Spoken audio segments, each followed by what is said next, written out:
Mm. How you doing, everyone on YouTube? This is Interfaith number 4, is it, Kevin? Yes, I believe so. Hosted by Reuven. Hopefully you can grab a link to the conversation if you want to come by in the description. Add him on Facebook or Google Plus if you want links to future Hangouts as well. Thank you for stopping by. Thank you for that. No problem. I do hope people who are watching will come by or leave a comment.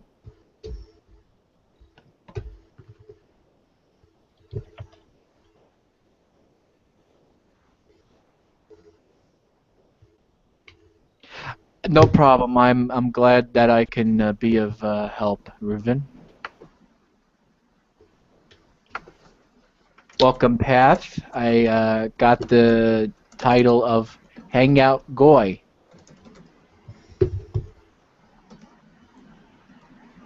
Path, you can hear me? Hello? I can hear you now. How are you today, sir? I'm great, thanks. It's Thanksgiving here, so I didn't do anything all day. Okay, sweet. Oh, that's right. You're up north. They celebrated earlier. Apparently, yeah. It's Christopher Columbus Day for us, so it's been a quiet day. That's a thing still? Of course. Why wouldn't it be? At least they'd rename it or something. No renaming it. Christopher Columbus Day. Though they're making Leif Erikson a day before Christopher Columbus. So I hear. Who said what the who? What's before? What happened? Leif Erikson, the Viking traveler who okay. found the Americas before Christopher Columbus.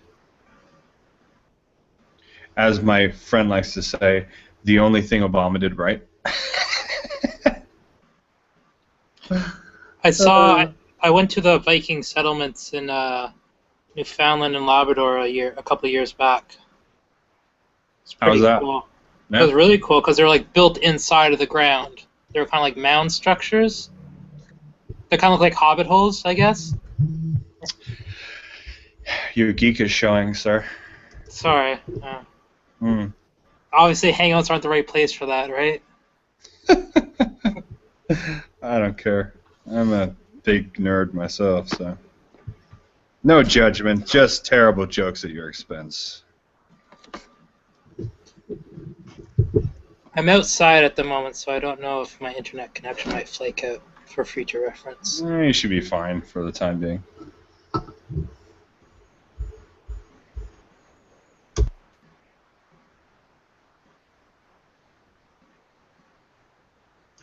Reuven, I wish that would become a national holiday so I could get yet another day off.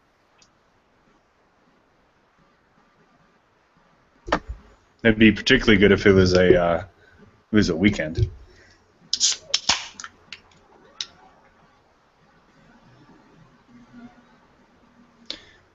I was like, what, is he wearing like a fur cape? Oh, it's a cat. Damn. Huh. Cats don't like to be worn. She's developed a really bad habit in the past month of jumping, and if I don't do it, then she'll sit on my keyboard. So I'm trying to prevent that. What's your tapestry depicting? Oh, I have a couple, but this one is it's a pilgrimage to the temple in Jerusalem. Oh, cool. I'll send you a picture. I'm outside in a four-cornered structure for the holiday. So it's a week-long holiday where Jews live outside. So Path is trying to make us all look bad by being more cultured. What's the holiday called? He's What's so the pious. He's rubbing it in. Sukkah, right? Yep, Sukkot. Sukkot, yeah, it's we for a week Jews eat, sleep, and do everything else outside in this structure that has no roof. And it commemorates when the Israelites were wandering in the desert and lived in temporary structures. Oh, cool. Yeah. So what happens if it starts raining? If it rains enough to spoil a meal, then you go inside. Or if it rains enough to like make you uncomfortable when you're sleeping, you can go inside. Because there's also a stipulation in the holiday that you must be joyful, so obviously you're not going to be joyful if you're soaking wet. So extreme weather in general can Yeah, and so nullify like, the requirement. and in a lot of, it developed in a lot of Eastern European communities where they only had the tradition of eating a meal outside because they just freeze to death. But in Middle Eastern and African communities, they never had that tradition. But you could understand, like in Europe, it would get kind of deathly cold in like Northern Eastern Europe and like Russia and stuff around this time of year. So a lot of people in those communities will only eat a meal inside. But for the rest of us, and I would say the majority of Jews, we try to sleep in it as well. It's like camping. So the law code on no roof, like I never realized that. Like I knew that the tradition existed, but I always thought it was a roofed structure. Like why? What's the reasoning behind no roof? Like how did it come about? Like So it's there is like a roof, but it's not. It's like a thatched roof. Like people, so like in Israel, people put like date palm leaves or like branches on it, and so it's like or like in North America we use like evergreen bushes or something. So the rain falls through, but it's not like it's or like people put like bamboo sticks across. But it's the idea that you can see the stars to make it like a temporary dwelling, so you understand like it's not. So it's like you're not living in a shed; you're living in like a flimsy structure to keep in spirit. Yeah, to keep in spirit with the whole idea.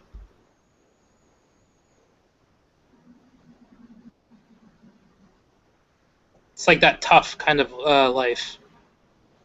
yeah, I accidentally probably observed unknowingly. I like camping out in fall weather. Some of Oh the yeah, best weather. for I sure got for camping. Yeah. like cold weather gear, like 0-degree bags, and it's some of the best times. So yeah, No, I completely agree.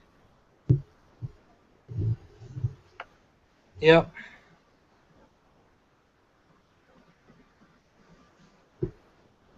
Doug, I'm trying to find a picture for you of what I have, so give me a second.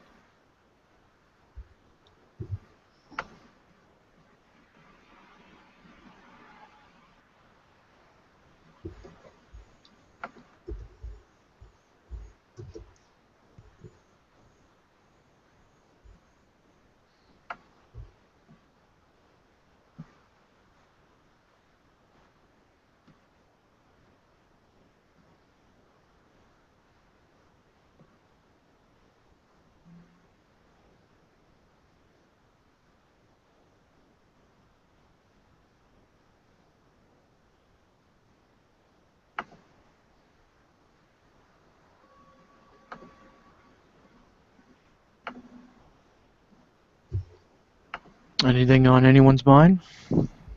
Kevin? Not in particular at the moment.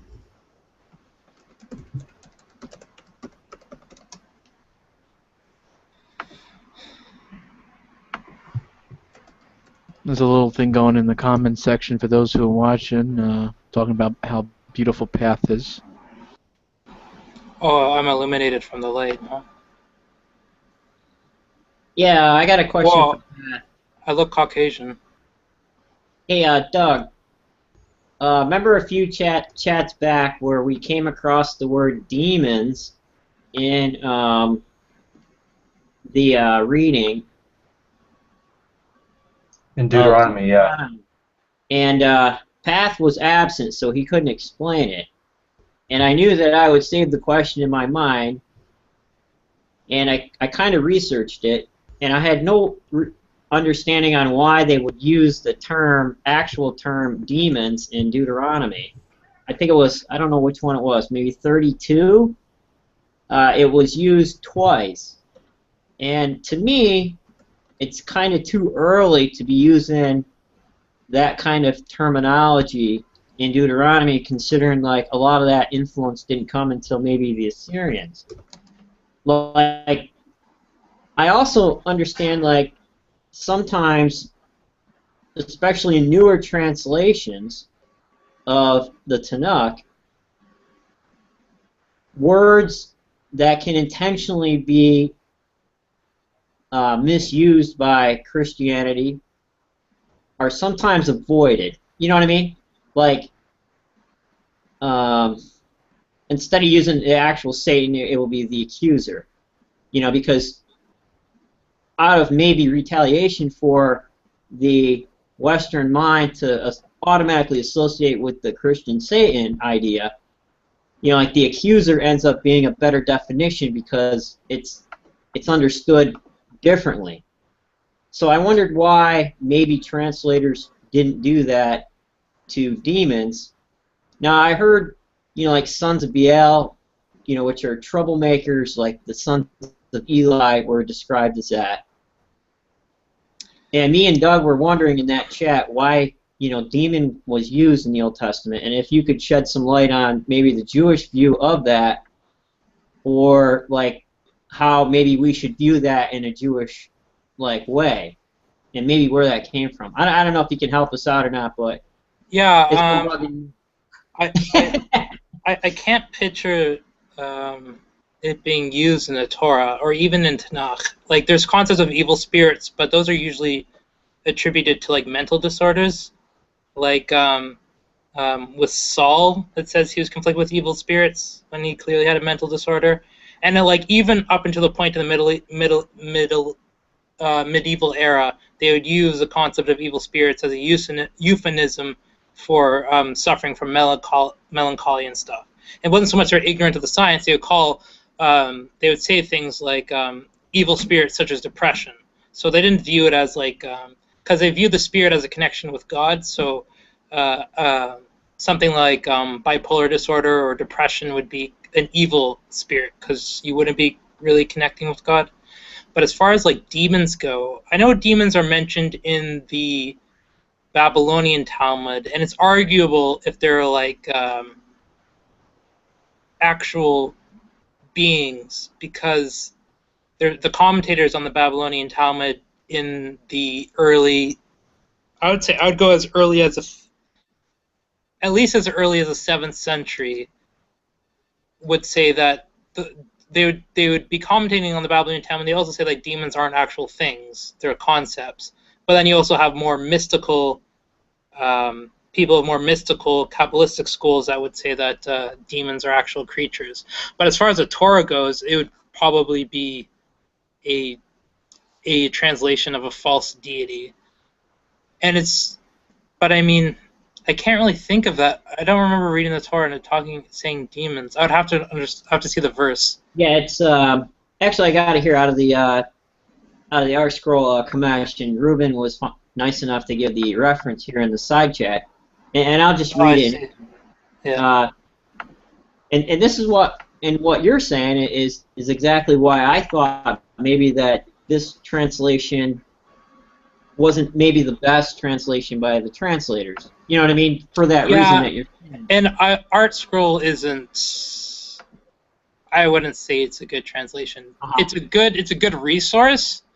Right. But like within the Orthodox community, everybody says like there's like you have like colloquial sayings about Art Scroll. Like they clearly have an agenda when they give stuff across, and they translate things specifically that aren't in the text for I guess not political reasons, but I guess theological reasonings.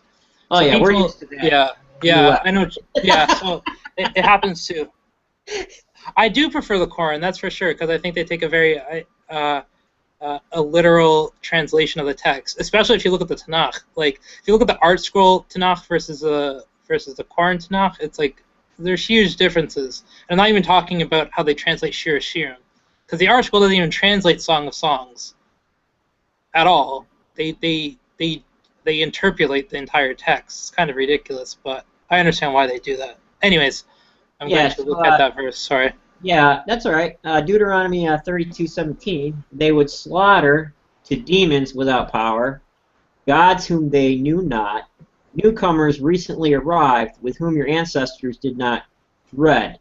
So looking at this, it's kind of like set up like a poet, where kind of poetic, where the first section of that before the comma, and then you see a lot of that wording in the Psalms, and they name the second almost like it. So maybe what you said, gods who they knew not, or not gods. So this is what it says. It says yitzbehu, which means they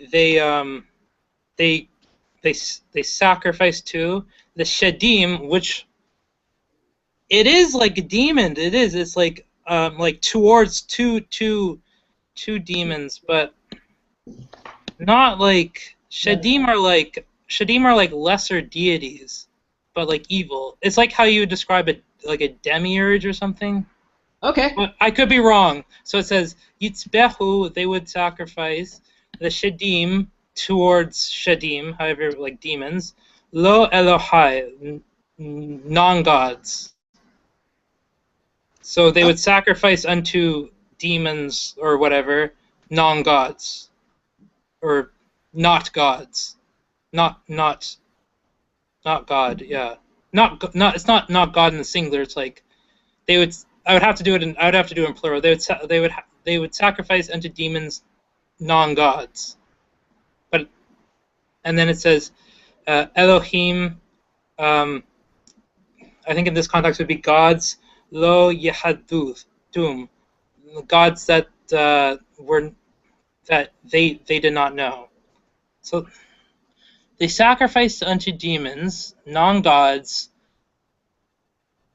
No, okay, here we go. They would sacrifice unto demons, not a deity, gods they knew not. Okay. That's a rough translation. I have to give you, if you message me later, I can actually give you I can flesh out that translation. But no, that's a good explanation right there. I think in the Greek context they had what they called daemons, which were kind of like heroes that performed in some way, but maybe not as high as deities. That's pretty amazing. Yeah, that's interesting. I know because shedim is like the word you would use in Hebrew and in Jewish Aramaic for demons, but it's not they're evil, but they're kind of seen, at least in my tradition, they're not seen as actual things. It's kind of like a perverse concept. Mm-hmm. They could you could view it as being a literal being, but in the Jews, obviously we don't have an actual view of literal evil beings running around. So when you say a shedim, it just means they give over to, or they worship evil, a manifestation of evil maybe. But if you message me, I can, over the next couple of days, I can break it down a lot better, give you some etymology for it. Yeah, that was very good. Thanks a lot. Yeah, I was kind of wondering about that, and I asked Doug, and we were trying to dig around a little bit, but I said next time I see him, I'll ask him.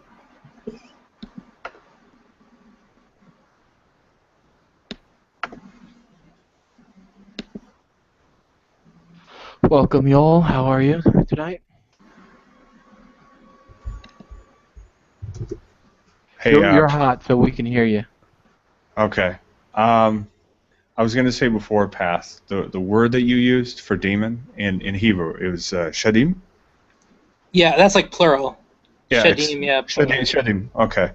In Akkadian, the word that would be rooted in would be shedu, or shidu, associated with Lamasu. It's a protective deity or good genie, luck, a figurine representation of jinn. Shedurashu, to acquire, to get a genie, luck. Shedubitu, household god, personal god of an individual. Shedu Sharim is king's deity, and Shedusu is under a protective deity. There you go. That makes yeah. perfect sense to me.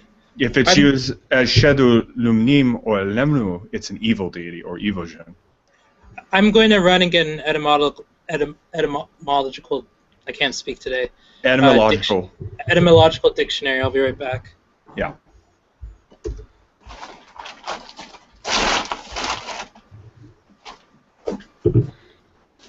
Wayman, do you want a good definition of demon? Yeah, go ahead. I've been interested. Like I read Walter Burkert's definition. I ran across him there, and I thought it was really fascinating. But I don't know if I understand him correctly or not. So yeah, go ahead. This is from the website from Greece. It's the Hellenismos official lexicon. So they give a lot of definitions. I can actually send it to you if you'd like, because it gives a very good definition of a lot of classical terms. Demon, sometimes stemon, depending on the dialect. Plural is demones. Demonos is denoting that which is of the daemon. Demonon is plural, denoting that which is of the demones. And demonion, which is the word they used before, is the neuter form denoting a lower demon. Translation, demon or spirit. Demon derives the verb dio, to divide or separate, to sever or part, and the noun demon, the knowledgeable, the experienced. Originally, the word demon referred to every immortal being which extends itself into the world of mortals, while in the post-Hesiodic era, it came to denote any secondary god. Now, what they mean by this is every spirit is a daemon, but not every daemon is a god. If that makes sense. Not everyone is worthy of cult worship. In the Pythagorean-Platonic sense, daemon was used to refer to the psyches, the souls of higher mortals in the service of a great god. After the 6th century BCE, the daemones became intermediaries between the theoi, gods, and mortals, in a hierarchy of theoi, daemones, heroes and mortals, and also nymphoi, which would be nature spirits. From the 4th century BC, daemones were seen as personal guardians, protectors, guides, and tutelary spirits of mortals. What they're sort of referring to in that is the agathodemon, which is the household god and spirit of both the self and of the home. It's also an epithet of Zeus and Hermes. It's a very complicated, culturally specific spirit to classical Greeks. And they go into a little bit more detail, but that's the general concept of the demon. Yeah, when I was reading a tragedy from Euripides, I think it was the one on Hercules. I happen to think of the extension and that type of idea in what you just read to say something like the experience the Apostle Paul had, where, say, for example, Jesus or Christ, he has a vision, or Christ, the hero, extends himself to followers, and that's immediately what I thought of, from the Greek side. And I kind of thought, you know what, if I was a Greek and I was listening to that back in the day, I would totally identify with the process on what was happening theologically. You know what I mean? Like, well, yes. Context. Well, absolutely, it's a little on the complicated side, but I'll do my best to sort of explain that. Are you familiar with the Roman word genius? No, go ahead. Genius is essentially the Roman equivalent of the demon, in the all-encompassing sense of the agathos demon, which is a one's personal genius. It's sort of both representative of place and person. There's a genius of a specific area. It has just to use a modern vernacular, it has a certain vibe to it. But the part of the reason why that association is theologically cogent is because of the way they saw the agathos demon. It was both a spirit of self and of one's home and one's oikos, your altar, and your family that worships at that altar. but also because it's also an epithet of Zeus, it wouldn't have been all that much of a sort of intellectual leap for them to make the sorts of associations philosophically to the logos, and especially from a Neoplatonic sense, the demiurgos, the sort of architect of the universe. There was a lot of other philosophical schools saw Zeus in a sort of monaltric sense like that, as being representative of that kind of divine authority. The Stoics even saw their pantheistic god as being representative of Zeus. So to make that association from personal genius to that of a ruler god like that wouldn't have been all that unusual, especially with Hellenistic Greeks, who were considerably more henotheistic by comparison. Yeah, because I guess there were examples that I read that I marked out a while ago, I can't remember them now, where they would actually call on, you know, the hero for actual help, just like maybe, you know, some in the belief systems we do now. You know, like maybe call on Hercules or whoever the hero happened to be. Well, Hercules had a cult. Like maybe empowerment or something, whatever qualities that hero had in their heroic times.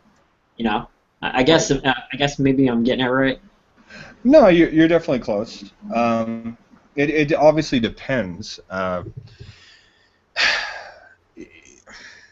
There were various daemon that were better understood as a group of spirits. There was a name for a group of spirits. Like you had wood nymphs would be an example of that. It's a term that one uses is in the plural to describe a type of spirit in a particular area. Some of those groups of spirits were those who existed in the Golden Age of Men or the Silver Age of Men. I could find you some links to that if you're really all that interested. But there's sort of a retinue of spirits. And you had a lot of that going on, especially with deities who had cult worship. But as far as heroes in the sort of traditional sense, quite a few deified mortals had cult worship. Hercules obviously was a very important figure, especially to Athens, to the main cultural centers in many of the ancient Greek states as well. But Adonis was an example of a deified mortal who also had a significant cult in the ancient world. The Romans later on also continued that sort of practice with Antinous, who was viewed as a lover of one of the emperors who became deified. So that wouldn't have been all that unusual in the ancient world, not just Greece, but throughout most of the Mediterranean and the Near East.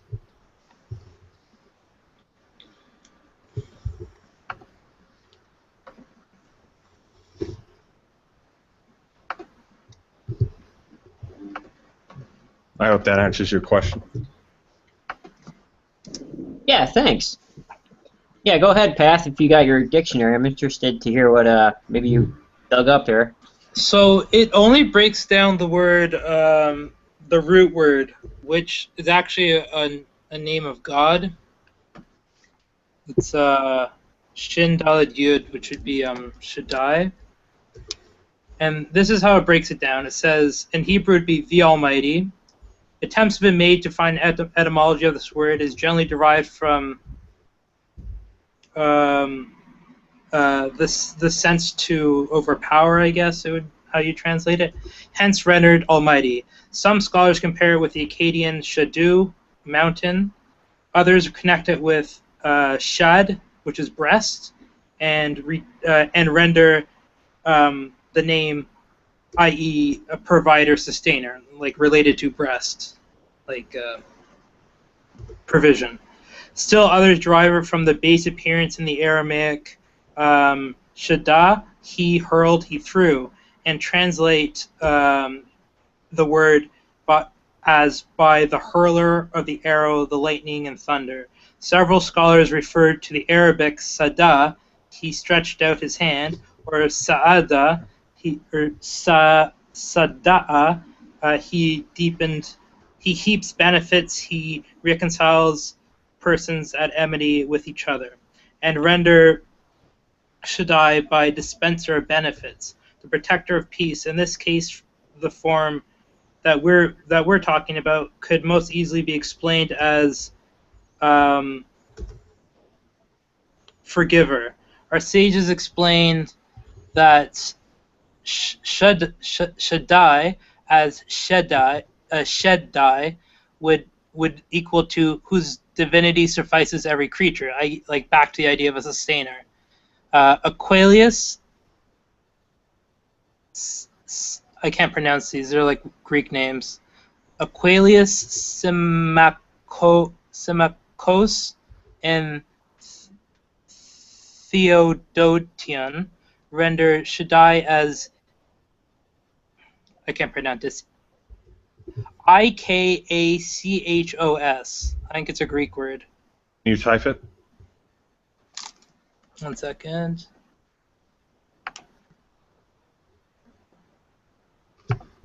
I can...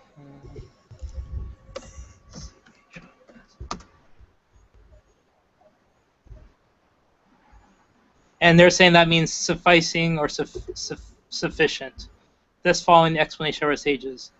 And then it says for the word shedi, they would say diabolic, devilish, from the form shed. That's odd. Let me find shed. It's interesting because, okay, so like if we break it down to a two-letter word, shed could be two things. Okay, a shed is a breast, like a female breast, and that's going back to the Akkadian, like a mountain, or the Aramaic, like a sustainer. But it also could be rendered shade. It's the same spelling but different vowels, which would be an evil spirit, a demon, devil, a loan word from Akkadian shadu, a protecting spirit. That's what Kevin said, a form of bull colossus. Whence from Aramaic shedda, a demon. The second element in the Phoenician from violence, havoc, devastation.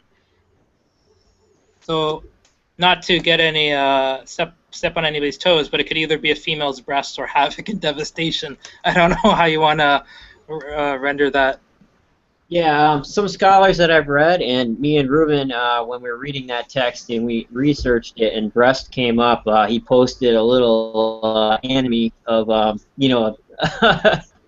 big-breasted, with the horns, and we were kind of laughing about that. But at the same time, I've read some Stephanie. No, it wasn't Stephanie Daly. It was the idea of calling about the feminine side of God. And Pat, you might not totally agree with this, just because of the belief system, but El Shaddai, meaning having some relation to breast or whatever. Of course, yeah, I would more than they probably should have, but I would say that's an accurate rendering of the word. Yeah. Okay. You're going with breast? I would say it's derived from that because it's El Shaddai. We would say is like the sustainer. Okay. So like I could see that. Sharetu in Akkadian, it has cognates in Syriac and Arabic, and in the Proto-Semitic, which I'll put in the diacritic. I should be able to. There's a few times when the feminine congregation. Conjugation, thank you. I'm having a bad night tonight. Conjugation is used for God in the Torah, so feminine aspects are often used for God. Not as much as male aspects out of like things like power and stuff, but all the things about substance and forgiving and mercy are always in the feminine. That makes sense. Not always, but the vast majority of the time. Awesome. Thanks, Pat, for reading that and clearing that up. That's great. Yeah, tried. Oh, it's a difficult subject. Yeah. Definitely takes some time and research.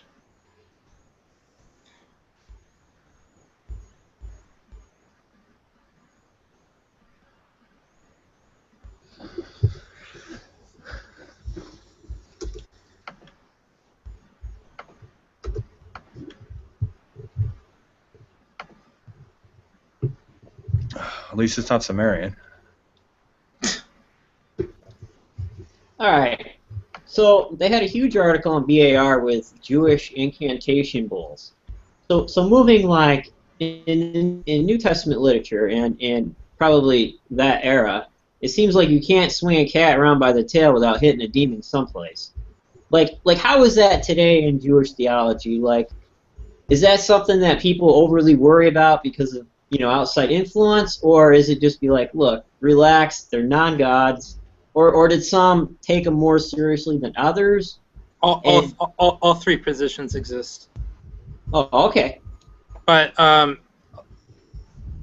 would say the most classical and the most accurate, I'd be my own bias, would be that that's outsider influence. I could defend that from my own text, but I mean, you have Kabbalists, not like Madonna Kabbalah, but like Spanish mysticism from Spain, the 13th century Spain, that like put a heavy emphasis on it. But I would also say that's just from Christian and Islamic influences.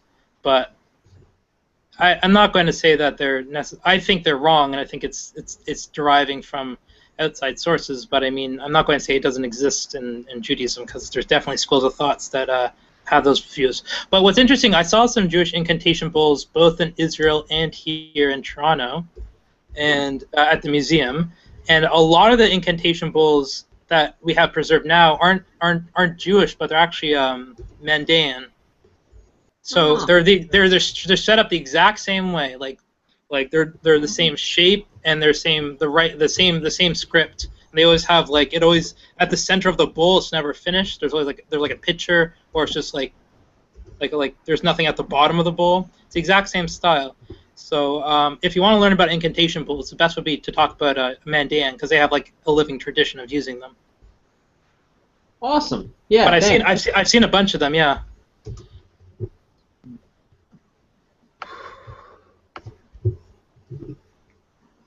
I can't exactly tell you how they're used. Obviously, it's not really part of my religion, but yeah.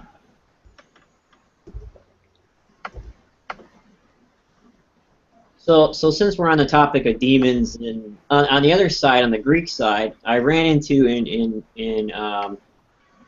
the literature, especially some of the epics, and a lot of the plays and the tragedies, like talking about the Furies.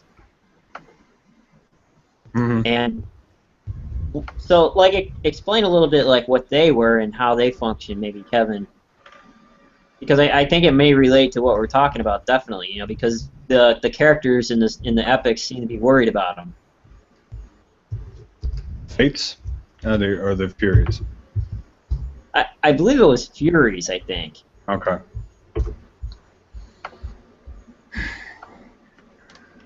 They're netherworld goddesses. They avenge crimes against the natural order. They're particularly concerned with homicide, unfilial conduct, crimes against the gods, and perjury, hubris, arrogance.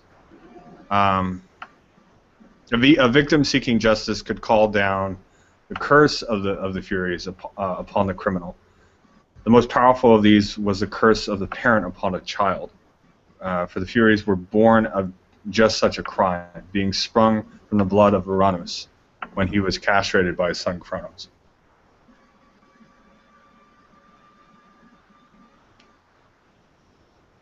Yeah, now that you mention the I think it was in the play of Orestes, the tragedy, where they talked about it, and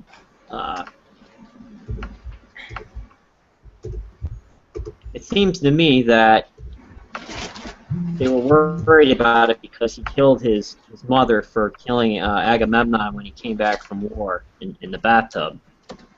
Yes. And I think when they had the trial, Athena broke the tie for life.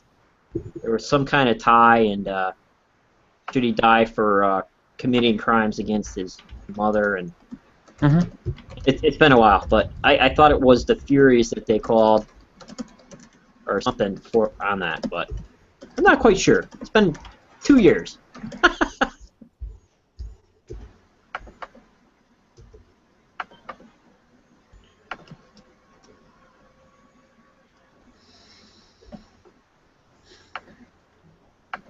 Well, you remember how I said that, the various different spirits, there were oftentimes groups or single individuals that were sort of a retinue of spirits that are associated with specific areas or specific gods? Yeah. The Furies are definitely like that. Oh, okay. There's other spirits that are associated with them, like the Puanai, the retaliations, Arai, the curses, Prasidikai, the exactors of justice, and the Maniai, the madnesses. If you're ever interested, the website itself is excellent, but here's a really exhaustive list. Theoi.com has a lot of the Greek mythology. They have pretty much all of the they have a lot of the text for free that you can read. And if you want to read Hesiod's Theogony, it's there. Here is a link that I'm posting in the side. It's a list of all the abstract personifications. Because ultimately, a lot of the daemon are basically personifications of specific things, like Eros for love, Hedone for pleasure, Nemesis for indignation. And they're all across the board. See, daemon are everything. Neutral, good, bad, destructive, chaotic, ordered, harmonious, whatever the case may be, that there is one for it. And a great thing about that list, at the bottom, it gives all the Latin versions. So if you're ever reading something more in Roman or it's just translated that way, it'll give equivalents in Latin. Oh, nice. That's interesting. Yeah. And it gives, and each one you click on in the list, it will give you a history. It will show you who it's associated with. Like the Aratis are associated with Aphrodite. Eros being probably the most prominent, especially featured in cult worship, but there's also Himeros and Anteros, reciprocated love, different forms of love. There's a ton, and obviously the Greeks had so many different words for love. It's a study in itself. Oh, that's awesome. That's awesome because especially in Aeneid, you see like these ideas coming into play, definitely. And also when I read where Hera sent Madness to Hercules to kill his family and everything, that makes a lot more sense now what she was doing. And even, you could replug that in because of the Sea People's contact with Judaism, the early Hebrews. A lot of the stuff, and maybe some of those ideas from the Greeks, and their contact, like crossing over, like when an evil spirit comes on Saul, or a spirit of depression or madness, those kinds of things may be coming into play there. And it can get complicated and very, very nuanced. Like, for instance, the Gothodemon is generally viewed as male, a lot of times taking the form of a snake. Depending, there are statues that were made by later Roman emperors that depict it as in more human form, oftentimes with an entwined snake. But depending on how you want to view that spirit, it can be viewed as literally as a daemon and less in the abstract sense. And it's viewed as having a sort of consort with Tich, which is the goddess or spirit of fortune, chance, or providence. She herself is actually quite complicated, so I'll post a link as well. Yeah. And there's associations with Nemesis as well. Also, a great thing about this, it will show parentage, offspring, encyclopedia definitions. It'll show you specific places where that spirit is written about in the text, who spoke about it, who referenced it, everything. And they also have really amazing art. There's a lot of, like, anytime there's any mosaic or anything like that made, there will be something shown. And it's all sourced at the bottom. It shows all the sources they use.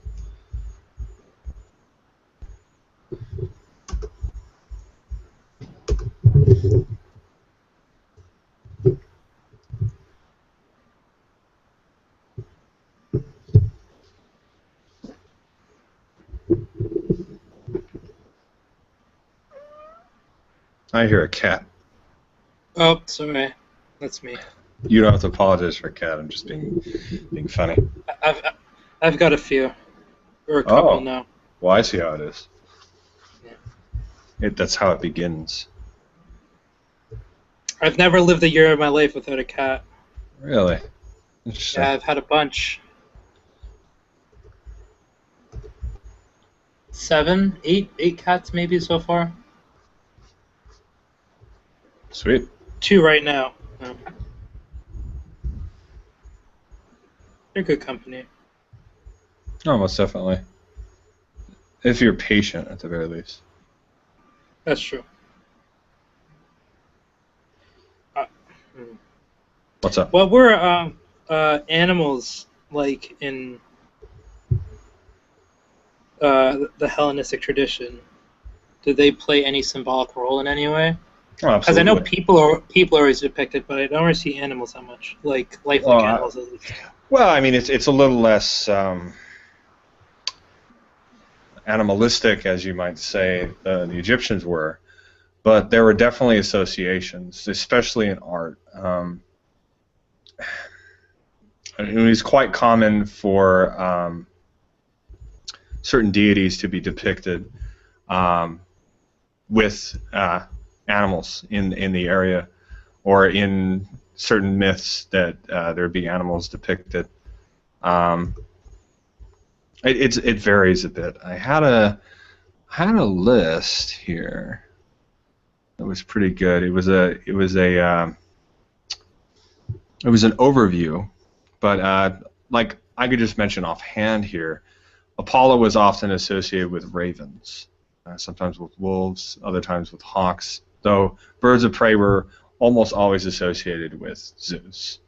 Doves are associated with Aphrodite. Hawks can also be associated with Hermes, and that's largely because Hermes and Zeus shared cult worship. They both used the Kykerion, which is the sort of staff of Hermes that's been completely misrepresented. But yeah, because usually the Kykerion was it was 2 snakes, and they kind of made a circular shape and almost like a horn. It's much more basic than the sort of one you see used in medical, which is it's funny. It's not the staff of Asclepius. It has nothing to do with Asclepius at all. It is Hermesian, but just a more modernized form of it. Oh, that's strange. I'm gonna have to look into that now. I always thought I thought very differently. Yeah. And oh wait, and Athena's like an owl, right? I think Yes. I remember that. Okay. Yes. Yeah. Okay, I found what I was looking for. Zeus was associated with the golden eagle and the wolf. Poseidon is associated with the horse, the bull, and the dolphin. Hera is associated with the cuckoo, the peacock, the crane, the hawk, the cow, and the lion. Demeter is associated with the serpent, the swine, and the gecko. Apollo is associated with the swan. He's actually, several sculptures he's used with the swan. Raven, mouse, and wolf. Artemis with the deer, bear, wild boar, guinea fowl, and quail. Athena is with the little owl and the crow. Ares is associated with serpents, vultures, woodpeckers, and the eagle owl. Aphrodite is associated with the turtle dove, sparrow, goose, and hare. Hermes is associated with tortoises, sheep, cattle, and hawk, who's a god of crossroads and also clearly of shepherds. Hephaestus was associated with the donkey and the crane. Dionysus was a more exotic god. He was often he was syncretized with several other pantheons. He's associated with a leopard, as well as the lynx, the tiger, the serpent, the bull, the goat, and the donkey. The serpent, especially in the mysteries. And Hestia is associated with the swine. And I have a list here, so I will put that in there. It was a little tricky to find. I had to go through my list. That shows a full summary of the core pantheon. So it'll give you other symbolisms that were used, iconography, various other sorts of associations.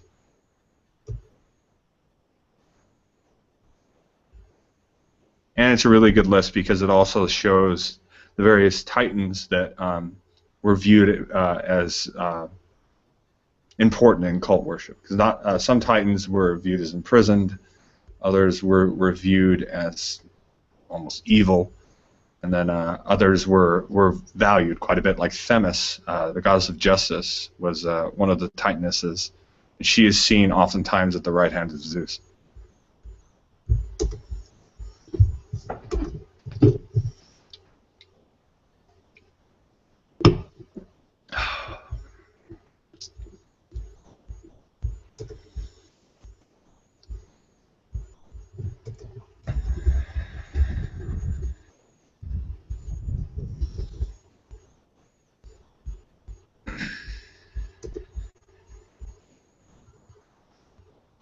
I think all my Greek talk scared the conversation away.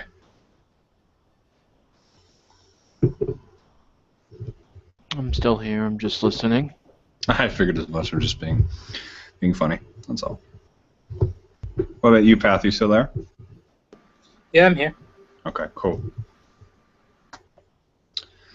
So what do you think would be a good topic for the time being?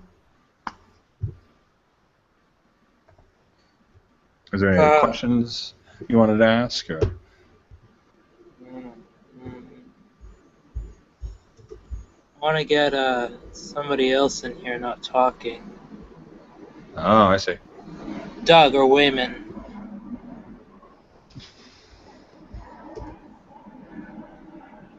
Or not. Doug, you still live over there? Yeah, I don't have any particular topics in mind at this moment. Well, I was looking in the Aeneid for that place where it was talking about jealousy overcoming. I think it was either the queen, in very poetic fashion. I don't know if it was the queen, Priam's wife, when they were talking about Troy, or if it was Dido. But it's in the Aeneid. And it was such a very poetic, long drawn out description of jealousy maybe weaving itself in and out of her mind and enveloping her. And I was leafing through the Aeneid here trying to find out where the heck that was. And hopefully I can't find it. Yeah. Well, yeah, the Aeneid is a more Roman source. It was written much later. So yeah. There's a bit of a disconnect. Right, but I guess what I wanted to see was find that spot again in poetic fashion, like how Virgil wrote it. Do you know which book it was from? I'm trying to find it right now, and I've been searching. I've been trying to find it for probably the last 6 months because it was when I read it. I just got the new Fagel's translation of it, so I plan on reading it again once I get all my early Christianity books read. So it's on the pile. Fagel's is decent. Yeah. So it's on the pile, definitely, but I can't remember. Yeah. I was saying, speaking of which, how is the book? Oh, it's awesome. What I want to know the critiques. Right. Okay. What I can't pick those out. Obviously, it's out of my jurisdiction. All right. It's totally changing the subject, and maybe the subject can get on this if others don't mind. I don't want to dominate the conversation because I like to talk. But what I liked about it was finally. Oh wait, sorry. We're just to give some background. I sent Wayman a book by a rabbi that I've learned under quite extensively, and I think he has a lot of good things to say. But his book was called The Gospel According to the Jews, and I read it, and I couldn't really have a critical view of it because I have a limited understanding of Christianity. So I sent it to Wayman to really kind of tear into it and see the issues with the book or not. So that's what we're talking about. Yeah, I already made 2 videos on it. Oh really? Oh, I gotta see those. But first of all, it was really good reading a Jewish apologist. because basically that's what he is in this book. And out of the first preface and the introduction and into the first chapters on myth and civilization, a class of civilization, definitely seeing that, and he's banking it towards Judaism. But of course, because he's a Jewish writer, you know what I mean? Like if he was a Christian apologist, he'd be doing the same thing, you know. So I didn't consider that as a bad thing. But it was refreshing to read a Jewish apologist defending Judaism against something. You know what I mean? Because a lot of times I don't think people have that kind of access to those kinds of scholars. Because usually people out of universities try to be straightforward and unbiased as they can, you know, but at the same time giving their own theories. But one of the things that I was interested in was myth in the book, and his idea of the translation of information being, you know, like the law code and the format of Jewish community and life laid down all at one time, and all the people heard it as written down so they could read it as myth transferred mouth to mouth. As a Jewish apologist, I believe that he's banking towards the idea that it was all written since it was written on the tablets of stone, rather than having an extensive oral tradition, as commonly thought, until it was written down. You know, so that. Well, and I think. Sorry. Yeah, go ahead. Go ahead. Go ahead. I think you're right. I think it's kind of hard to describe his theology without reading all of his other works, but especially on the subject of Judaism. But he would say that it wasn't all written down at one time. It was, but within the frameworks of obviously not the documentary hypothesis. He would say that the 5 books were written over decades. And then after that, it was a long-standing oral tradition for a few centuries. I don't want to get into it because I don't want to go on a tangent. It'll be kind of hard to break it down. But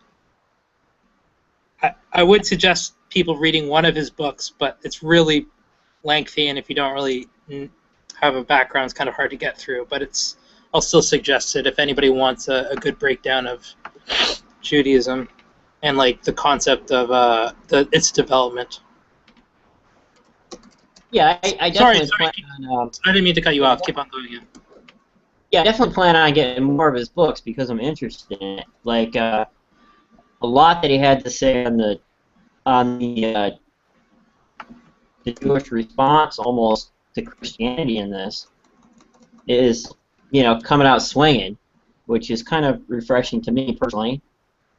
And a lot of times the rational view of it from the Jewish side, I mean, Judaism presenting a rational view to believers of Christianity with a background of, say, Jewish law and ideas and theology on how it would or could happen back then. You know, a lot of the absurdities that were written, you know, is very well pointed out and documented.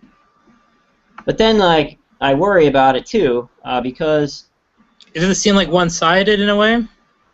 Yes, definitely. Like, right. Okay, if he was a Christian, I'd be reading a Christian apologist, but he's not. He's Jewish. I'm not saying that that's a bad thing. I'm saying that I have not ran into too many Jewish apologists, so that was refreshing.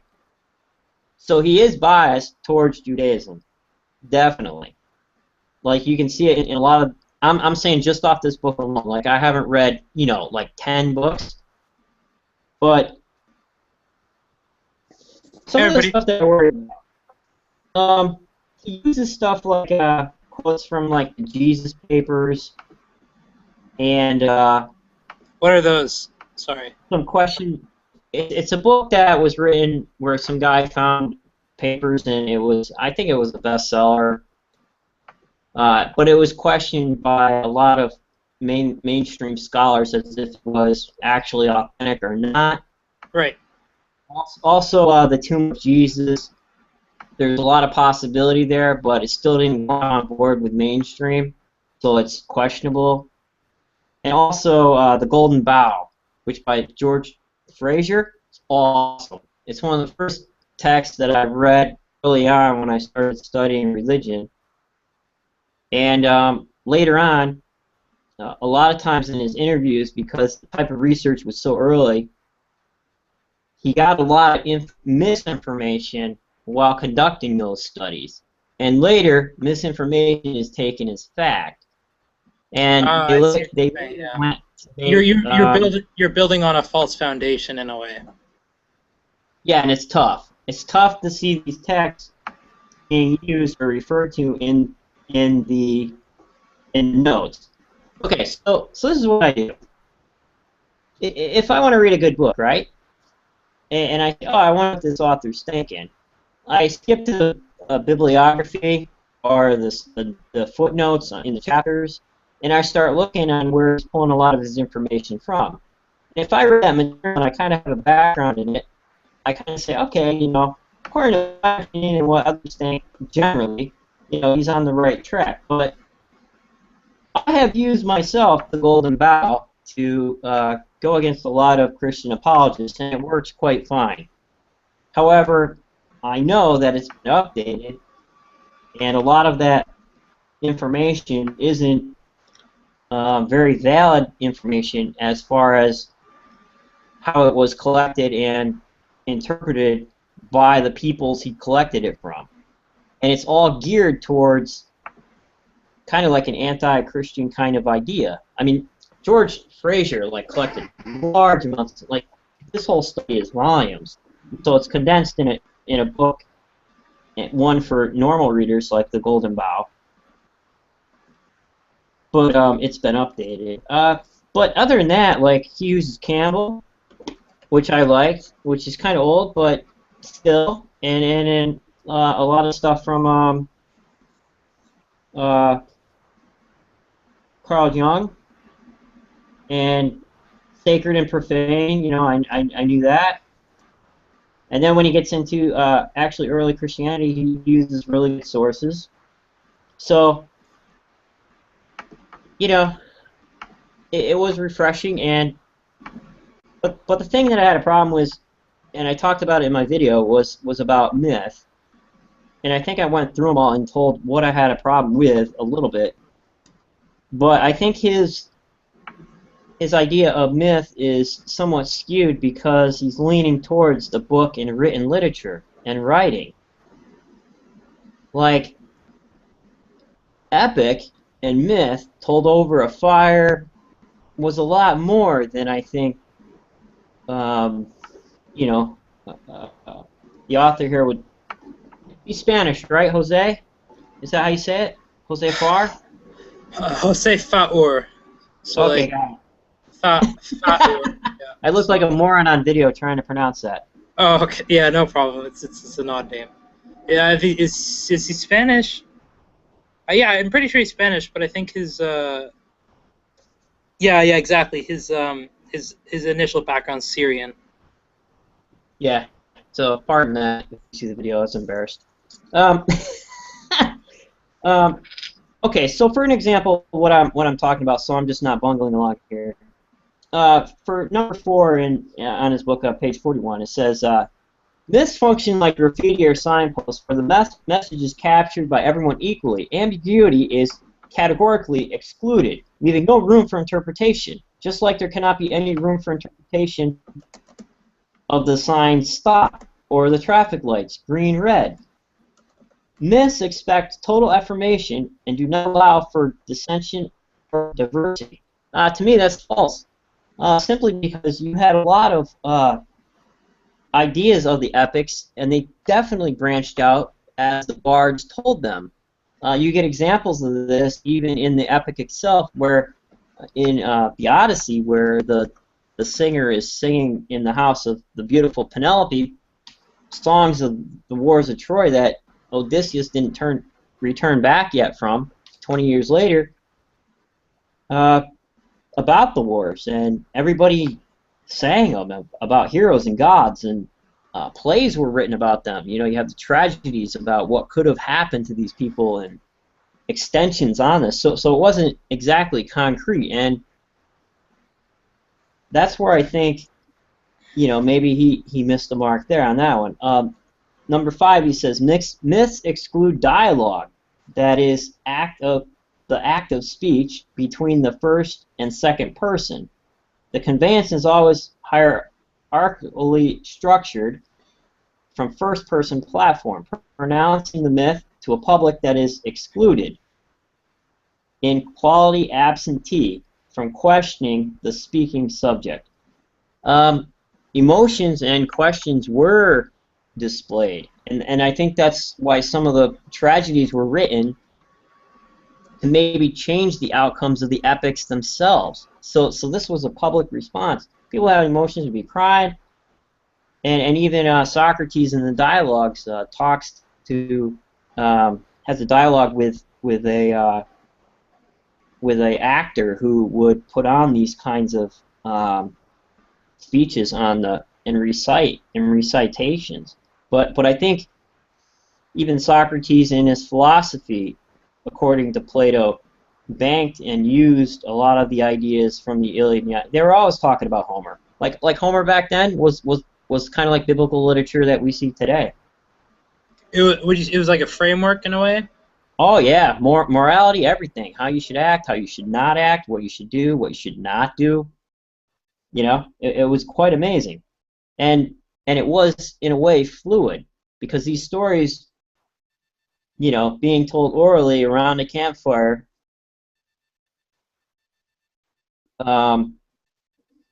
added to that. Especially if people wanted to make political statements. A lot of the legend tragedies and plays were actually political statements where they would actually change the epic into something else, you know, and to make a political statement about what was happening at the time. Myths unfold in a realm of this is number 6. Myths unfold in a realm immune of categories of time and space, so that neither of these categories can affect mythological thinking. This is why the mythological world appears chaotic and populated by psychotic fantasies. So yeah, Freud. You know, Freud loved that kind of stuff. But that's the thing about myth. It speaks both to the mind, to the morals, and it's like a package of things. And you kind of get it in a suitcase, and you unopen it, and your reaction to those things are based on maybe your life experience on how, or things that have happened to you, on how you interpret those. And they do keep changing. I don't know, I'll just do one more here for fun, since I'm dominating the conversation anyways. Number 7, mythical man can reason and conduct rational discourse. However, given that his rationality is conditioned to apodictic truth, apodictic truths, known to him by the fiat of authority, this truth may be wanting. Hence, it would be irreconcilable. Irreconcilable. I don't know how to say that. With another such truth expressed in a different word or derived from a different set of apopredictic truths. What he's drawn is from, let's see, this is footnote. Myth variations are tolerated only when proceeding from acknowledged first-person platform. See, I don't know. People didn't really put up a stink. Basically, if you were monotheistic, you pretty much were allowed to have leeway with the interpretation of myth and how it went. Yeah, go ahead. I was going to mention because, oh man, this is very unfortunate because I just found it, and he actually has a paper where he says the paper's literally, it's titled, it would be myth versus parable. I haven't read it yet, but it looks like he's trying to do like the breakdown between how the Hebrews would use parables versus the concept of Greek mythos. But it's all in Hebrew, unfortunately. So maybe I'll read it and I'll, yeah. So maybe I'll read it and I'll give a summary. It's way too long for me to translate. It's like 10 pages. So right. So maybe I don't know. But before I'm not going to comment it before I mentioned. But it might be a concept of semantics where he's placing things that we might call myths as in the realm of parables versus in two separate categories in a way. So. Sorry, I didn't mean to cut you off, but I just found that now.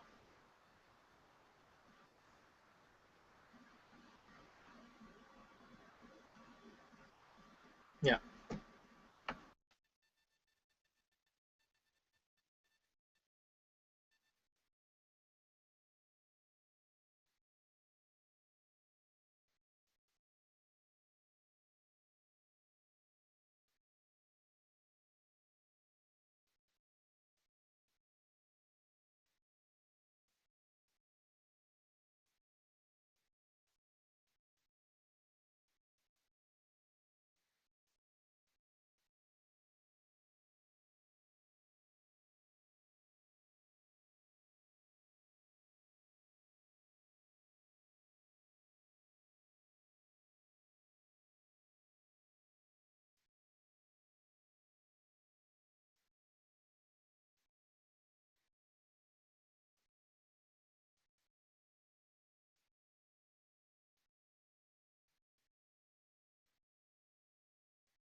Got awful quiet in here. Is everyone still alive? I'm back. I got disconnected for a bit. I got froze on me. I'm still here, just listening.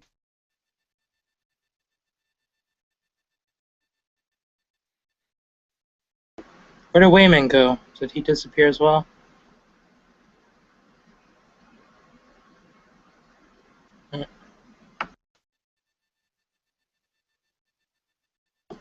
Oh, I guess there's a glitch for a few of us.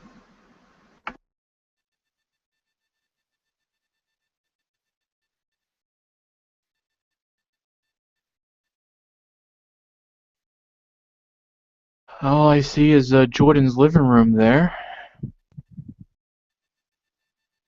Empty like Jesus' tomb, basically.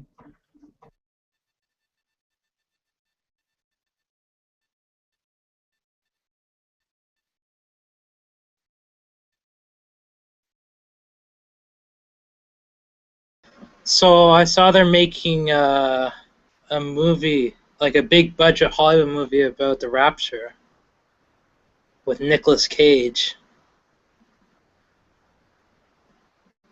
Can't say I'm not excited for that. Looks awesome. I can't wait for the rapture now. What about Moses? No, I'm boycotting that movie.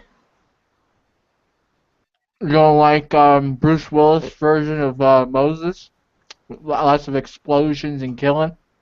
No, it's not that. It's more so the actor choices. Yeah, me and Reuven went over that. Who did we say Christian Bale would have been better as? I forgot what was the conclusion.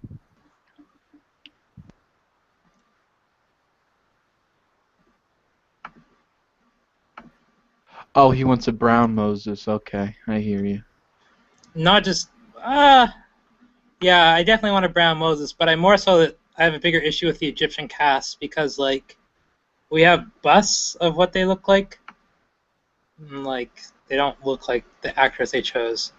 So I'm more on a moral standpoint that it's just like another rendition of whitewashing history, but I don't want to get on a whole tirade about it. Have you seen the Ten Commandments with Charleston Heston? Yeah, that's my point. Like we're not living a few decades ago. Like I don't see why. That's one of my favorite movies. What's your opinion on that one? I think that was a good movie. Like it was a movie. Like, and I think it's extremely. Beautiful is not the right word, but extremely impressive Like for its time, Yeah. for sure. And I'm surprised it was even done. But like I could say like that makes sense for me the why they chose the people they chose, because even up until the 80s they were casting non-Asian people as Asian people. So, but I mean I think we're too far in history to not cast people in historical context, especially when it comes to I guess I'm just sensitive because it's depicting something that's part of my tradition, and I'd like it if it reflected my tradition, but I'm just whining, I guess. I'm definitely going to pirate it, that's for sure. It's alright to kvetch, man. No problem. That's what this hangouts are for. Welcome back, Wayman. How are you? Talking about Gods and Kings with Christian Bale. Yeah, I ended up losing my internet connection, so sorry about that. No, Yeah, it was Google. Same thing happened to me actually at the exact same time apparently. Oh, So, okay. I was running on for about 5 more minutes there before I realized it. How embarrassing.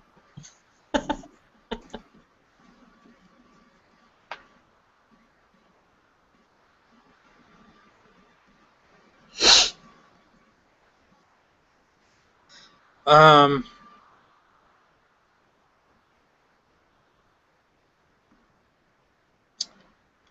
I just started that history miniseries. Was it history? I think it was History Channel miniseries. The Bible. It's that like big Christian epic that came out a year ago. That was horrible. Was it? Oh man, I can't wait now. Cause it came out when I was in Israel, so I couldn't watch it because all the streaming was region blocked. So it finally like popped up now. Like it's probably been around for a while. Like I could view it, but I just haven't seen it yet. So They had a really cool. The one part I really liked was the creation sequence, which I think you'll really dig. But other than that, I thought it was just garbage. But the creation sequence was really beautiful, and I think you'll like it. I heard it. They had like some like my friend was telling me that in the I think it was the story of it wasn't the Noah story. No, it was the story of Sodom and Gomorrah. They had like angels like killing people and stuff, doing like kung fu. Yeah, it was like a blockbuster. So that's what I can't wait for. I like Transformers and stuff. I don't know. Samson was like Samson Delilah. He was like this gigantic black wrestler dude who was like just I don't know. You'll have to watch it for yourself and see what you think, but I didn't care for it. Yeah, I'll get back to you on it.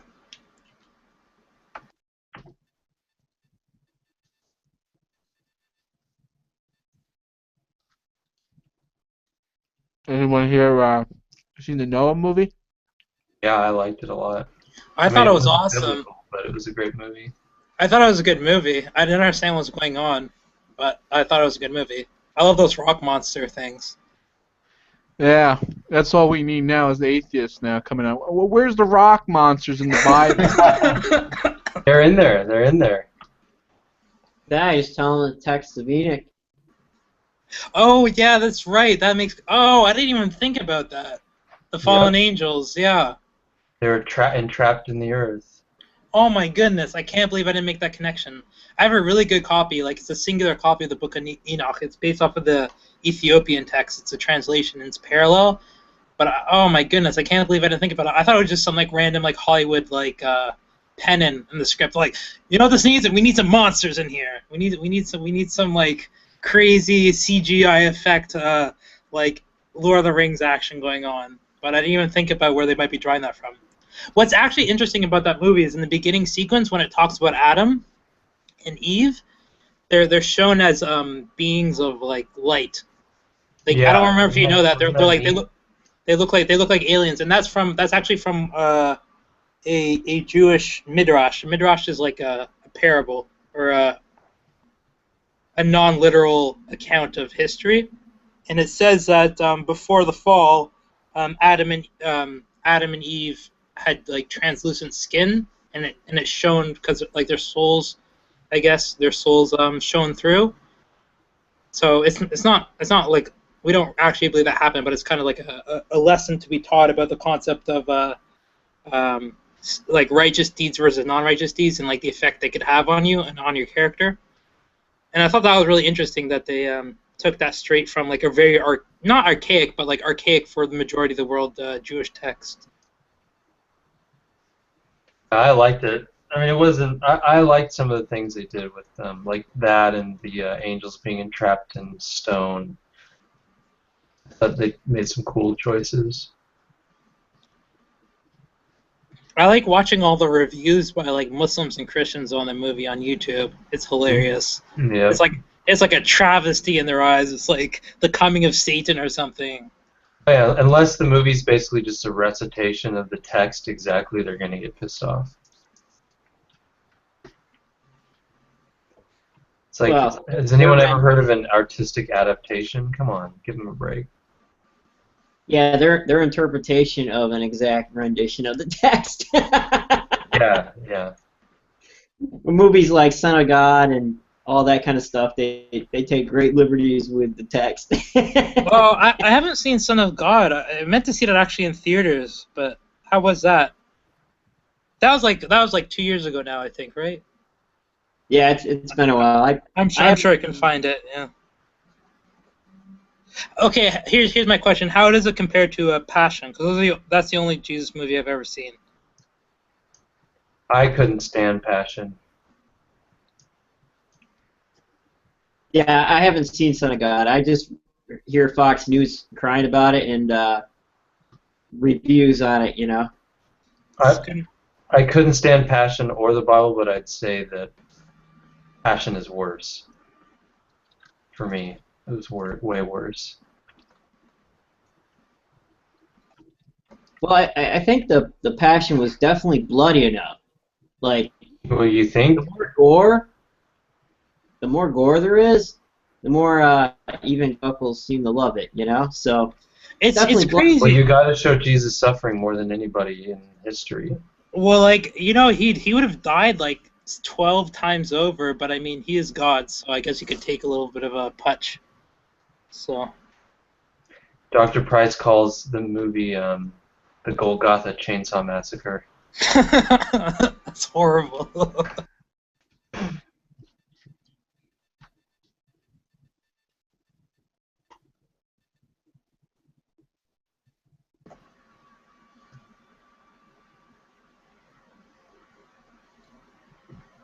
The only thing I really enjoyed about that movie is the fact that it wasn't in English and they took the time to do that. Yeah, I like that. That was a really smart move, and I was very surprised about that.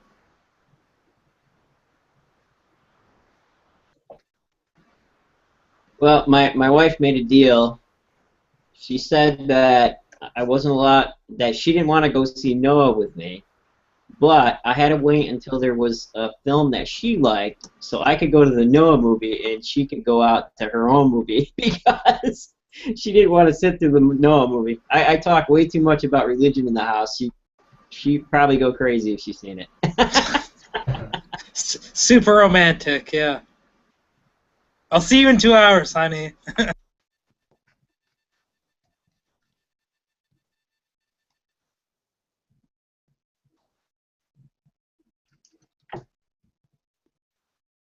How are you doing, Sarah?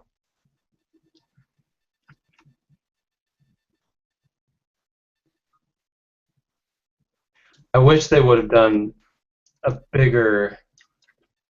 I wish they would have done in the Passion more than just the Passion, like the whole thing, like the birth narratives. So I would have loved to see how they crammed them together. You know, it would have been fun to see that. You can make your own like the Gospel of Mel, I guess. Yeah.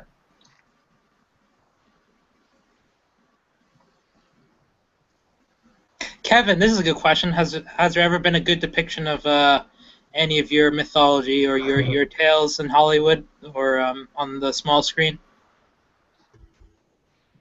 I've said this before, and I'll say it again. Any depiction is good. Any depiction. I fucking mean that. Because anybody who's going to take an interest in Greek mythology is good by my book.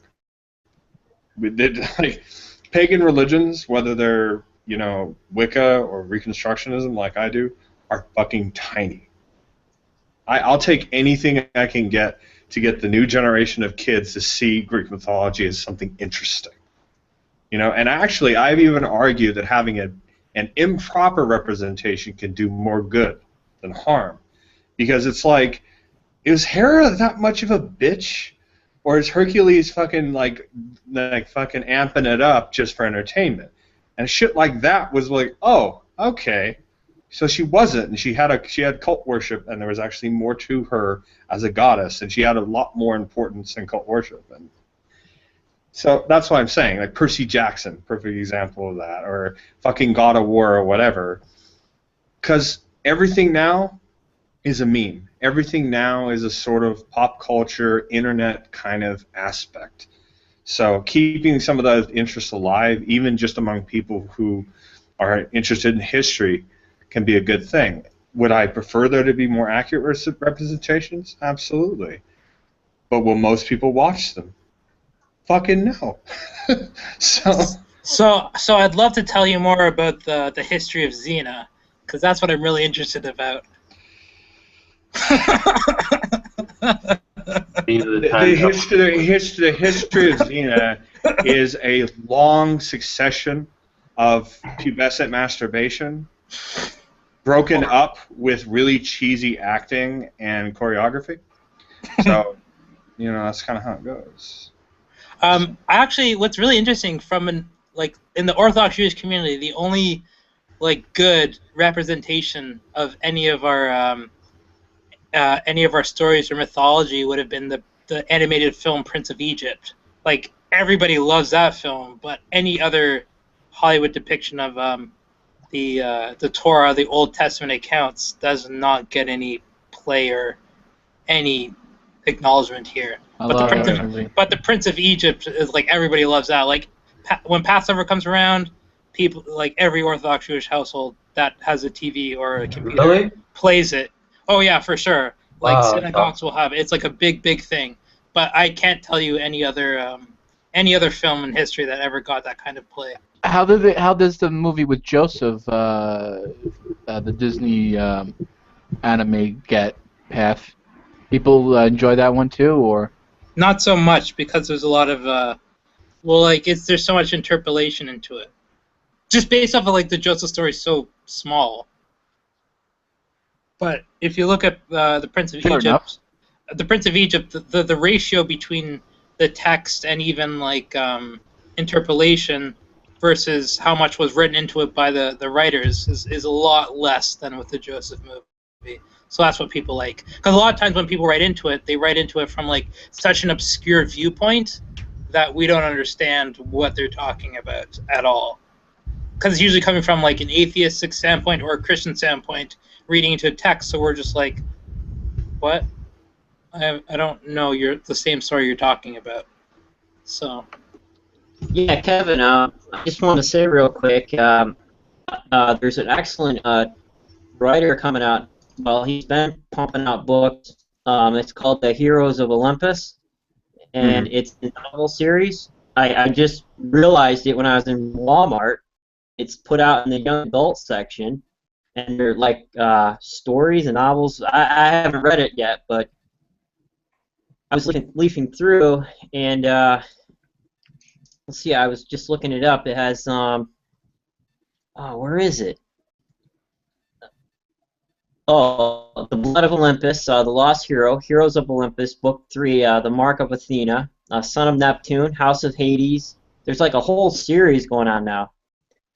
And you may have a point there on any exposure, because when I was thinking about going to see Hercules, I was like, come on, because Hercules. Yeah, I was all excited about it until I read the description. I was like, oh, I'm not going to follow any of the storyline or whatever. Same thing too. I was disappointed in the movie Achilles and Troy, and also the Clash of the Titans. But I guess you're right. Like maybe I should see those. And I just ordered the series because I want to read it. The Heroes of Olympus by Rick Riordan, Riodran.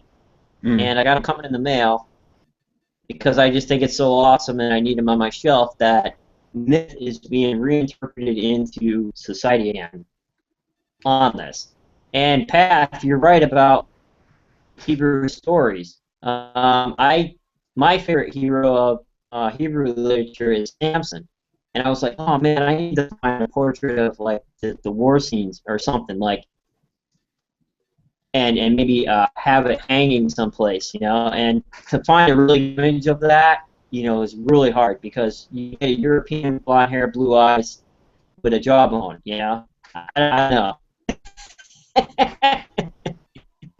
Actually, wait, man, you might appreciate this. I had a really interesting discussion in one of the synagogues I attend. So like this is a week-long holiday, and that the Jews are currently in throughout the world. The first 2 days are like legitimate holidays where we completely rest, and the last 2 days we completely rest. But in the middle of the week, we kind of go about our normal lives. So in the first 2 days, that's when we spend a lot of time in praying in congregations and stuff. And I was in a really interesting discussion group about whether the book of, because we read in this holiday, we read the entirety of the book of Jonah. Every holiday there's one book in the Bible outside the Torah that we read in its entirety. And this one was the book of Jonah, and there's a really good conversation whether the book of Jonah was 100% parable or myth, or it was part parable and part literal. And I thought that was really interesting because I never thought about, like, I was always raised in the idea of like maybe I don't know how to put this, like, without looking to the text and like counting words and stuff, that maybe 25 to 30% of it was myth and the rest was literal. But in this discussion, it was really interesting that, like, I think the majority of us, like, when we're talking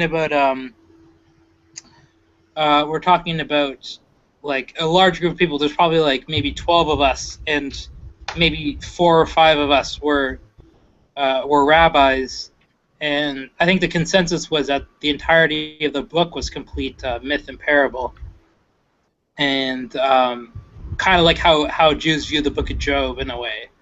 And I thought that was really interesting. The idea of like the purpose of the narrative was to give across the message, not necessarily to give a historical account, which I haven't heard before. But I think that really plays into the concept of myth not being used as a tool of myth not being used as a tool of clarity, but as a tool of truth in a way. So you could have something as super obscure as you want, but the underlying message is what holds, and the obscureness of it just helps drive that message of truth. So I thought that was very interesting. So now I'm conflicted how much of the Book of Job I think is historical and how much of it I think is just complete myth. I shouldn't say myth. Myth has a bad connotation. Parable. Parable would be a better way of putting it. It does have a bad connotation, but I don't think it should. I'm going to reclaim it. It should. It's gotten a derogatory status, and it shouldn't have one.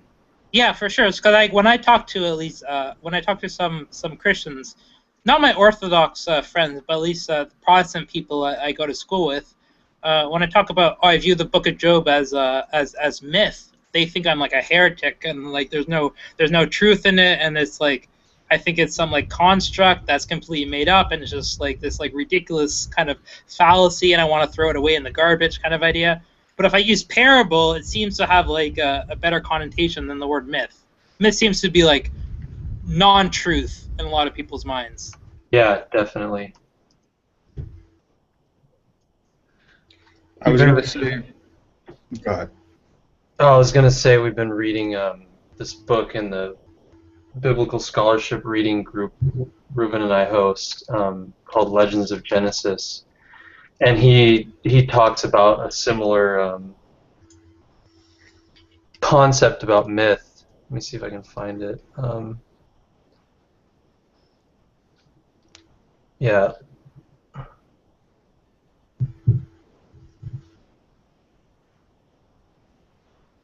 Yeah.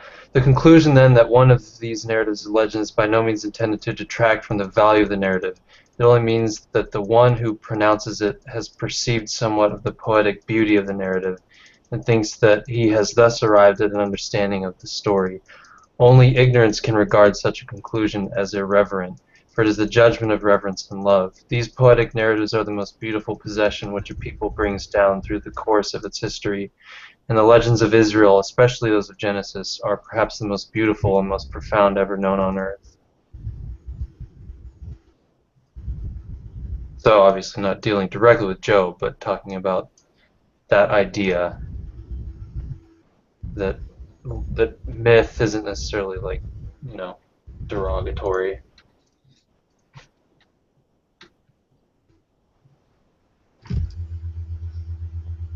So, Wayman, you were sort of mentioning earlier, as a continuation of our earlier thought, about modern adaptations, pop culture mythology, which is a sort of term that's often used. I can give you a qualified recommendation for the Hercules movie, which I'm guessing you're talking about the one with Dwayne Johnson, correct? Okay. It is based on a comic, an indie comic, that is itself based on a more modern version of the older myth. If you view it as entertainment, beautifully crafted, fun, great popcorn film with a lot of action, with a lot of soul to it, you'll have a good time. And as a sort of continuation of what I was saying earlier, it's a taste, just a taste. Because really, when you connect with the myths themselves, the original myths, the Heracles figure in the original myth is far better than any movie. And that's just the sort of expectation. If I was talking to Path about Samson, doesn't matter who they pick, even if it's the bulkiest bodybuilder Jewish person you've ever seen in your damn life, it'll still never measure up to the story. It'll still never measure up to that sort of understanding. And that's okay. I'd rather it be that way. I'm glad that it's that way. Yeah, because the minute you capture it and you put it in a box, that's when the myth dies. I think that the way evangelicals look at the crucifixion movie is the way that I would look at, or was looking at it, since you mentioned it, before you mentioned it. I was looking at it strictly as that way, as a really kind of rigid kind of thing, because, I read the Labors of Hercules, and I really loved those stories, and I would hope that, they would come across on the screen for me in some way. But I guess if like you're saying, if it's more an expression rather than the actual, and it's allowed to change, then I'd probably enjoy it more if if it wasn't so hardcore conservative on that side. If you were trying to get a kid, especially like a preteen or a young adolescent, to get into science, are you going to put him in a laboratory, or are you going to go out and maybe go collect bugs? Go look at plants, figure out what those names are. Get that cool little field book that you order at the store that's red with the white letters, and it has like a list of all the different plants. They have these still at most bookstores now. I remember they used to have a bunch of them at the old bookstore. They had a whole one for bugs. It showed all the different breakdown of where they came from, what they evolved from, in basic terminology that a 12 or 13-year-old can understand, and where they're native from, what they eat, all that kind of shit. That is how you get kids interested. You get an active, engaged kind of representation, something that they can interact with and have fun with. And that's how it is with media. You give them something that's digestible. If you want somebody you'd rather them have dark chocolate, but you know that they're not going to start with dark chocolate. To them, it just tastes like chalk. So you start them with something a little sweeter, and then they develop a taste. That is such a great analogy. Yeah. Well, thank you. I appreciate that. I try. Sometimes my analogies Oh, really? are That's a great way of illustrating the point. Yeah, one thing that I've seen coming out on the biblical side, they had the Action Bible, which is all cartoon, like action figures, and it's awesome. And I was going to buy Lego Bible. What's that? You seen the Lego Bible, where they do they do Bible stories with Lego people? It's awesome. Yeah, the Action Bible is actually coming out in easy to read version, the ESV, in February. So I was going to wait and buy that translation. At least it would be compiled in some kind of biblical format. I mean, this here is written by evangelicals, so they pick and choose what Bible stories they want to send. So in the end, like the action comes out, the way they would like it. I'm hoping they gear it more towards if they have the ESV more towards actually having it as a biblical text in cartoon, action figure, comic book format. Because the imagery in it, when I looked through it, was amazing. And I was like, you know what, this stuff's awesome.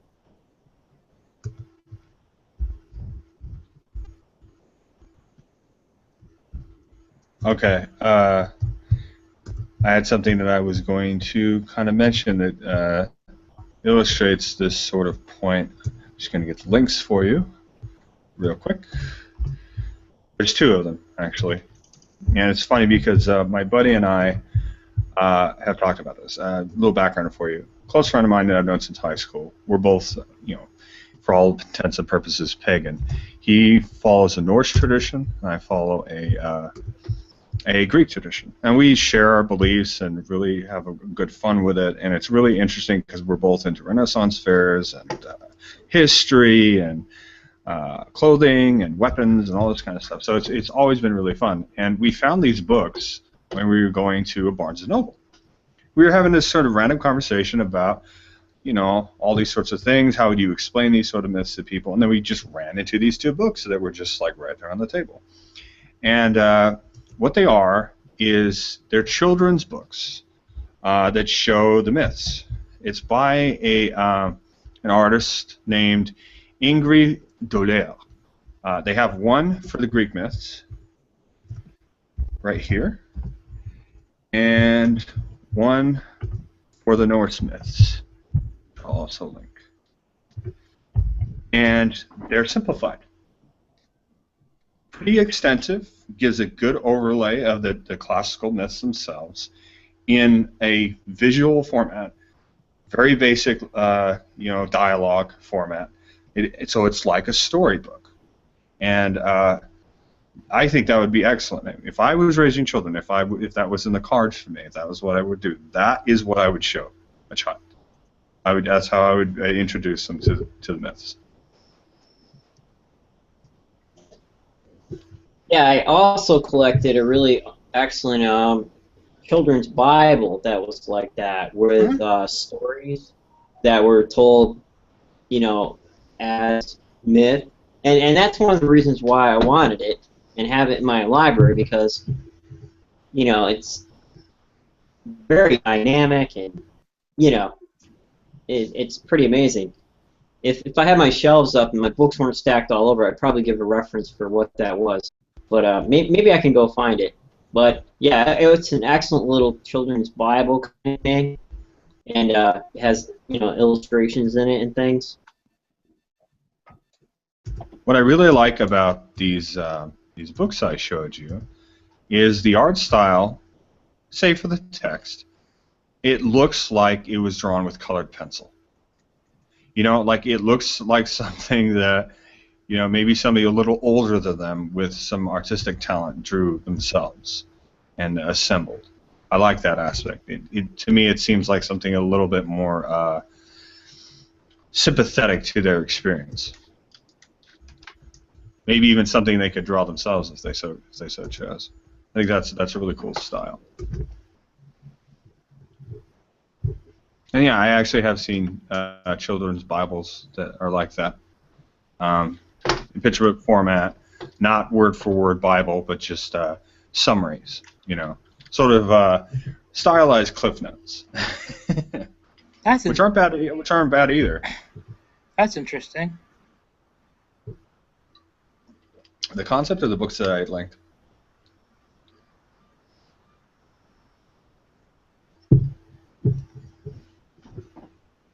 Path?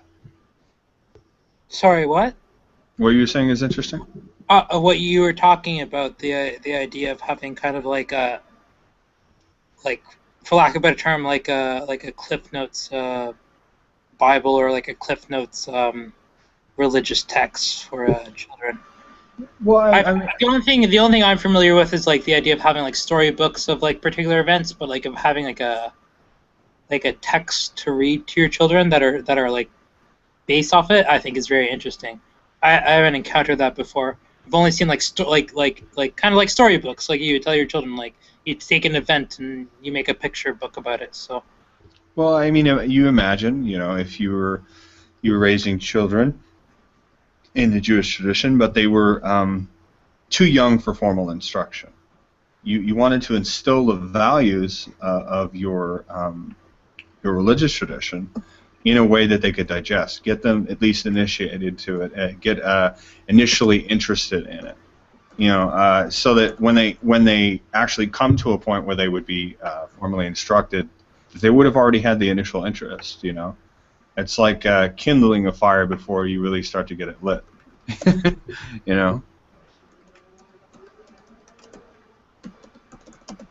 Yeah, and I think it's misinterpreted, but it's about training, right? Yeah. Especially if it's based off a value system. So a lot of people like to say you're like indoctrinating in mythos, but what you're really doing is you're training in values and in ethics. Absolutely. And it's a big difference, but I think a lot of people don't understand that. As I have mentioned a few times before, and I hope I'm not sounding like a broken record here, but I was raised, traditional. I was raised Catholic, but I was raised in such a manner that once in the sort of aspect that I sort of described, getting basic moral teachings and not necessarily even doctrine, just the philosophies of my parents' spiritual tradition. And oddly enough, even though I completely went to something different, an alternative spirituality, the way that they showed it to me, it was instilled in me an essential kind of respect for spiritual experience. They encouraged me to explore, and a lot of that came down to very basic elements. Enjoying God's green earth was a constant thing that I had sort of reinforced, that nature was a wonderful thing. It was a beautiful thing to enjoy. So a lot of my later experiences and finding what spiritual path was right for me, I had these much earlier, essential, pure spiritual experiences that I could refer back to, and I could contextualize later on when it came to a point of understanding. I think that's important. Right. Yeah. No, that makes sense. Yeah. And I can't. We could definitely disagree on theological standpoints. From the basis of that makes complete sense to me for sure. Well, there's a general concept that you should be open and honest with your children. You should invite them to explore and to study and to understand, so that whatever choice they make, it's an informed one. I think that's where a lot of people falter, is whatever they choose, belief, non-belief, whatever variety or philosophy they come to it in a sort of imbalance, out of anger, out of frustration, out of fear, whatever the case may be. I'm not saying, hey, it should all just be, rose-colored lenses or whatever. And clearly there are not people who have that afforded to them for whatever reason. Of course, it's not their fault. I wouldn't even say it's necessarily entirely the parents' fault either, because we carry on biases throughout our whole lifetime. Nobody's perfect. But I think as a general overarching philosophy, we should encourage society to be that open. You know what I mean?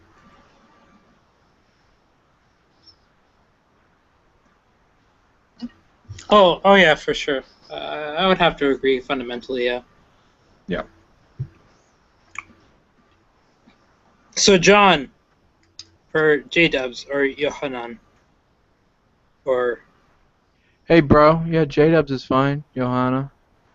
J-Dubs. When are you going to have children? And I don't mean that in a personal sense, but I mean in the sense of like of a Noahide community sense. I'm actually thinking of going to the convention in Texas in the summer, but I'm not sure yet. They usually have a Noahide convention every year in Texas. Yeah, that's something to think about, definitely, Pat. Because I had a friend who I lived in Israel with. I won't give the details, but I lived in Israel with him, and he was thinking about converting to Judaism, but he decided not to. And now we lose all the good Noahides to Judaism. Right. So, but he decided not to. So now he's looking. He's dating in the Noahide world, and I thought that was a very interesting thing to talk about. And I think this also applies to Kevin as well. Like. Finding a spouse in a very a super ultra minority spiritual belief.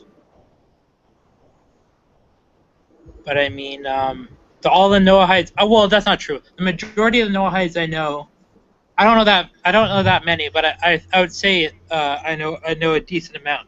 The majority of Noahides I know are married to other Noahides, but I know a large chunk that are married to at least non-observant Noahides. So, as I'm also actually speaking from somebody who isn't married. So, for those of us who are part of a very particular mindset in the grander scheme of things, is that like do people find that as like a challenge? I don't know.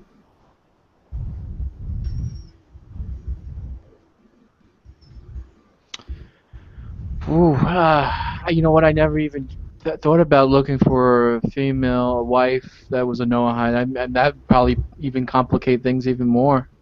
No, I'm not saying she should be. I was just positing the question based on curiosity. I'm not passing any judgment, obviously.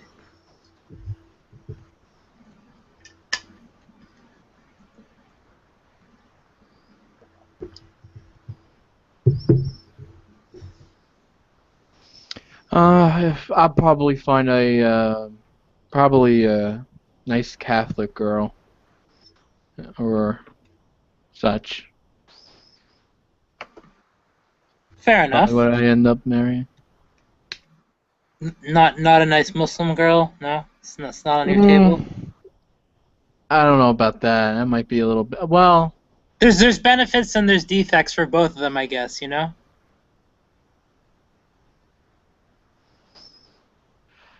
Yeah, I guess. No pun intended, huh? Yeah, no.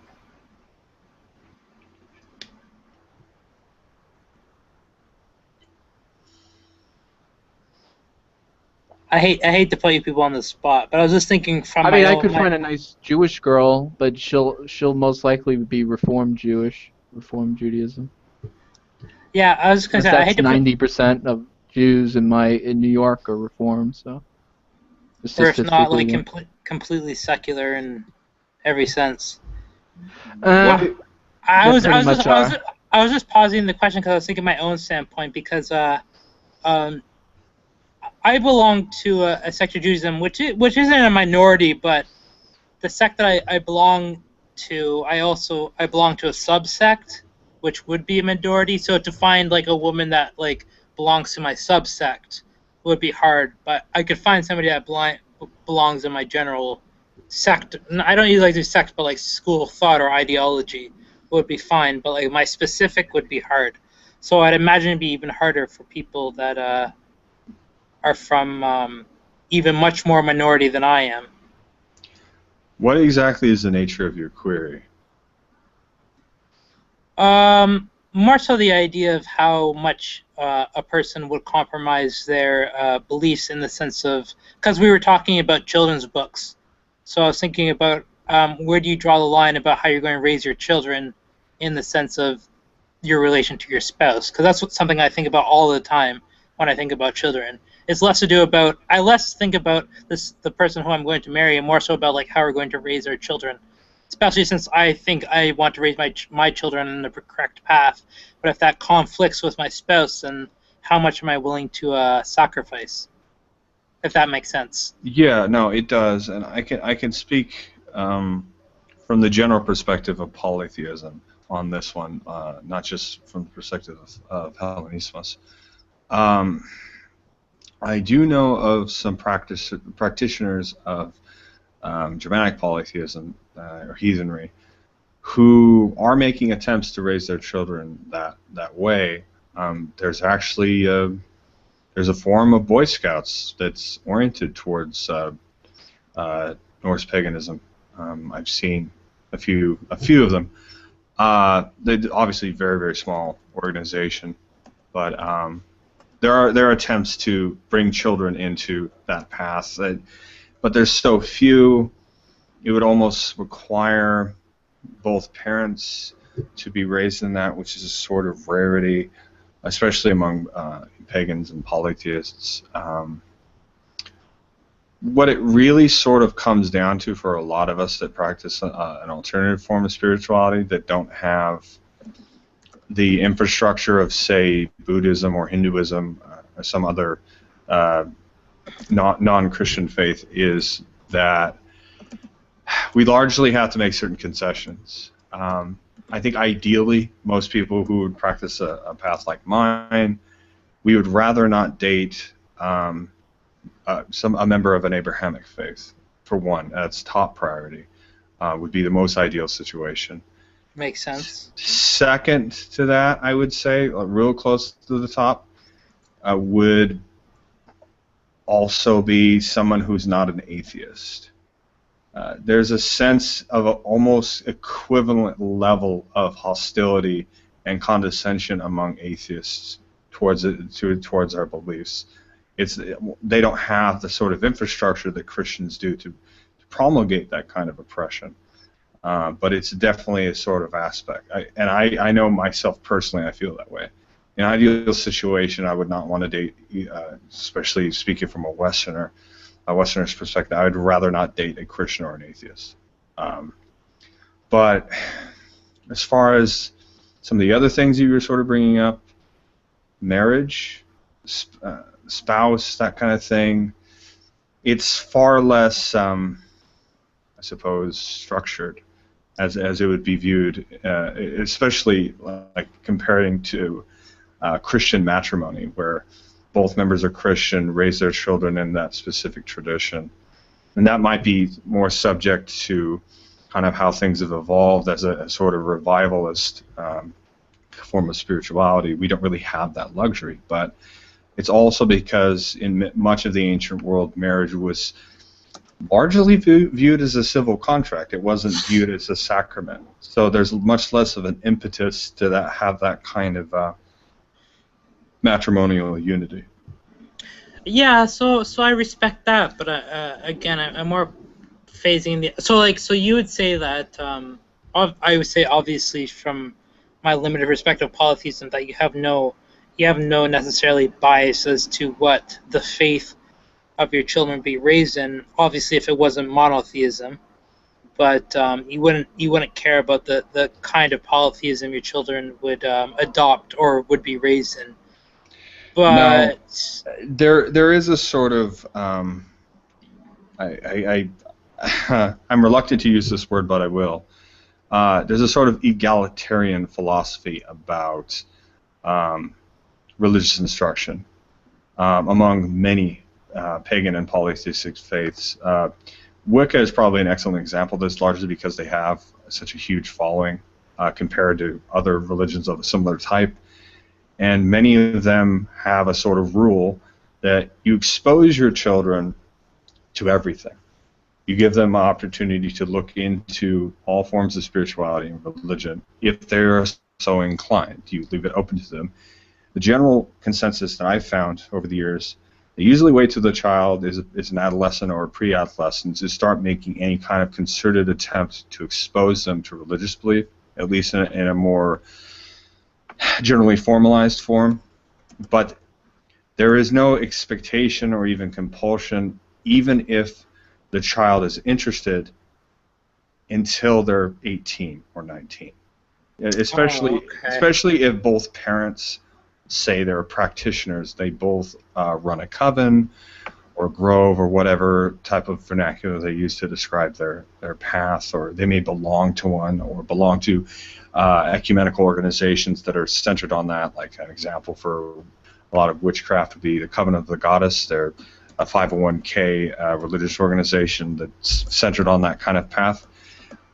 They usually prefer, and it's especially true of initiatory, family-run, hereditary traditions of that type, that you really shouldn't be learning a lot of this stuff until you're 18, until you're mature enough to really deal with it. And I see that echo in many different forms of alternative spirituality. Obviously, with considerably more hermetic forms, occult forms, it's even later. They usually don't even attempt to give any type of instruction until they're in their 20s. So. Oh, okay, that's interesting. Yeah, okay. I have limited exposure to that. Obviously, I've known a lot of people into more Western esoteric traditions as well. That what I've studied. But yeah, I would generally say teenage to adult. You know, like 14 or 15 to about 18 or so is really where it's sort of like, okay, you're in high school, you're fairly intelligent. If you really want to participate in what I do, or both you and your mother do, or whatever the case may be, whatever parents the practitioner, then you're welcome to. But in most cases that I've seen, the sort of religious expression is pluralistic, in that one spouse might be practicing Norse paganism, and another one might be practicing Slavic or Celtic or Egyptian, Semitic, or something to that effect. So there's very little on that sort of unity aspect. So it's really just a sort of like, if you're interested, I'll show you. Here's some books. Read. If you have any more questions, ask me. Yeah, I guess that makes sense. I think it also makes sense from a cultural standpoint, because up until like really recent times, I'm talking about the last generation of Jews, not in all cultures, but the vast majority of Jewish cultures, not by population, but at least by land masses. We were marrying at the ages of for men at least 14 to 16.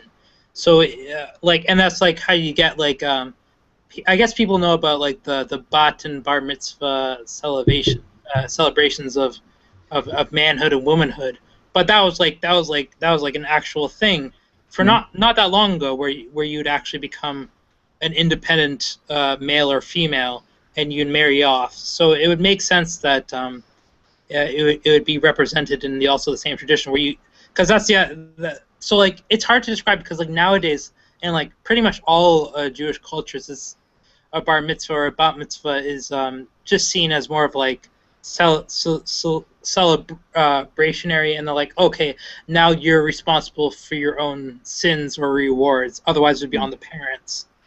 But like last generation, like my parents' generation, it would have, or even my parents, maybe more so my grandparents' generation, but at least my parents' generation, it would have been representative of like when you also got married. You got married in that time span as well. So it would be like your independence would be not just spiritually, but it'd be also like literally your independence. So I see what you're saying. That makes complete sense that in one's teens, it wouldn't just be like when somebody decides their faith, but also it means they decide how they're going to actually like form their own household. Yeah. It's hard to put these ancient concepts in modern frames sometimes. In ancient Greece, especially among males, since as things were, males were really a lot of the center of authority in that culture. There was a process, and it was diversely understood, but the two main examples we have are sort of parallel tradition in Athens and Sparta. In Athens, as a boy, you would keep your hair long. They wouldn't cut it at all. And then when you were at the onset of puberty, there was a ritual of the cutting, and they would cut your hair.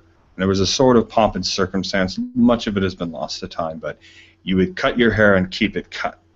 We see echoes of that, especially in Western culture. We get a lot from Athens, as it was a much more metropolitan culture.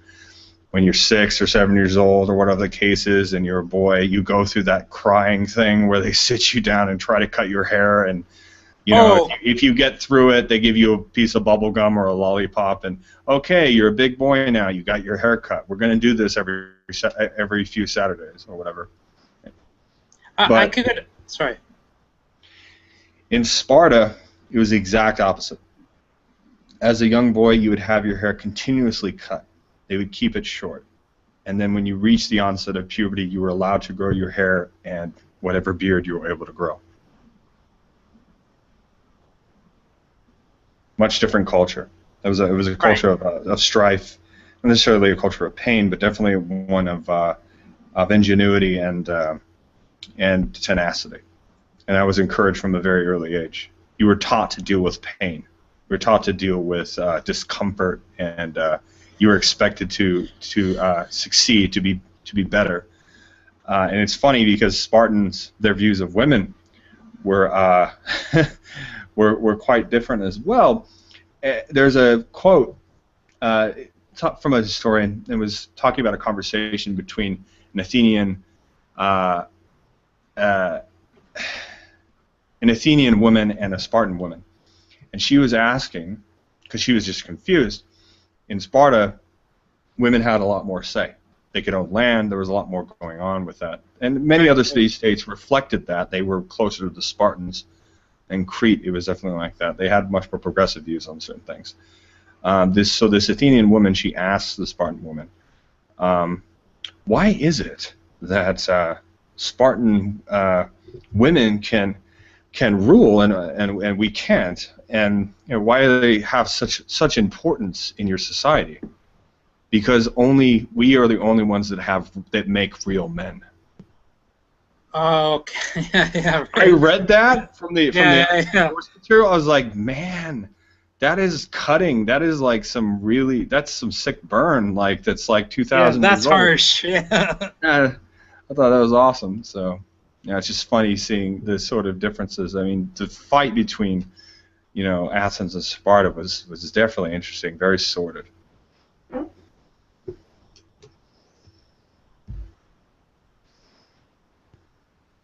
It's quite funny too, because my friend, who's really deeply into ancient Germanic culture, he's very much into the warrior aspect, and I've been schooling him on some of the more Spartan concepts and how a lot of Stoic philosophy ties into our military philosophy, our modern military philosophy. They took a great deal from the Stoics, especially from the later Stoics, the Romans. But the Spartans were some crazy sons of bitches, I'll tell you. The kinds of stuff that they did, like a common thing that Spartan soldiers would do to test their mettle amongst other Spartans was to have blood pudding. That was a thing. If you could eat the blood pudding, if you could eat the whole serving, you won the little contest, and you couldn't have your manhood challenge. They would eat it communally amongst themselves. It was a typical gruel type thing, but it was cooked. A lot of times it had intestine in it and all that sort of thing. It was like a hazing in a way. Yeah, absolutely. That's exactly what it was. It's considered almost a staple food in a lot of Scandinavian cultures today. And you see a huge amount of echo of the Spartans to other more northern, quote-unquote, barbarous European cultures, for good reason, because the Spartans were greatly influenced by their neighbors, the Thracians and the Dacians, who were contemporaries of the ancient Greeks for centuries. And many of their sorts of their ideas, also in Crete, which I had similarly mentioned, there was a great deal of that sort of overlap. There was a sense among the Greeks that they sort of saw their past as dark. And in some cases, it was definitely the case. But so much of the actual mythological tradition took from the earlier archaic Greek traditions, Mycenaeans and the even earlier Minoan cultures. And it's just funny how the sort of administrative aspects of Greece were sort of like, well, that was when we were barbarous, like these people over here and these people over here. But the stories that were perpetuated and the things that the poets wrote and many of the things that the philosophers said were like, no, we should be proud of this. We've come out of this stronger and better as a people. So it's just, you see a lot of that echoed now in the sort of dialogues we have about Western culture and Western religions. I just think it's funny. Some people notice that, it's the whole aspect that history always repeats itself.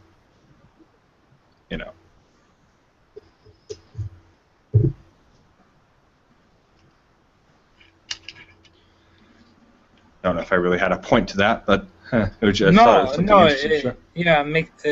completely understand what you're saying. Definitely can draw parallels for sure.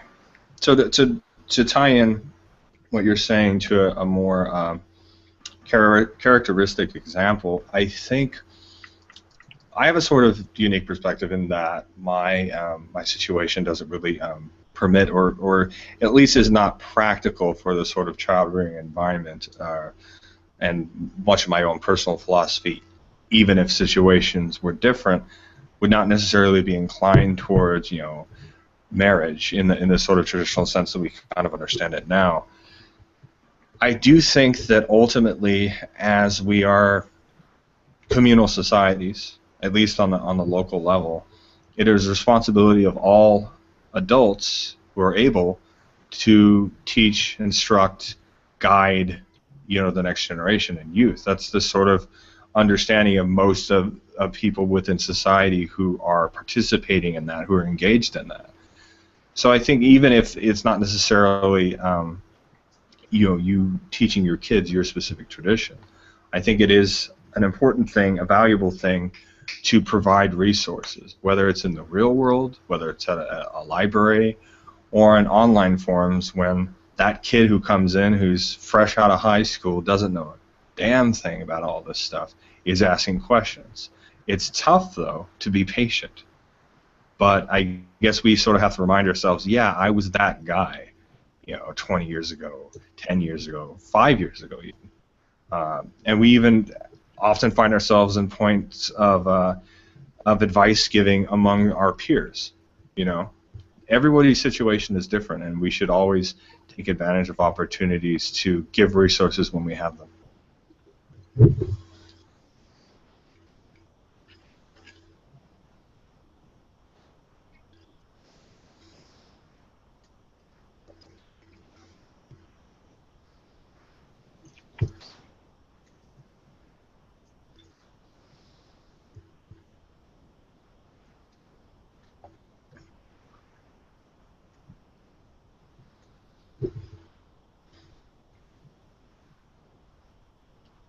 Eerie silence. Yes, indeed. New topic, anybody? Anybody's got any ideas or anything?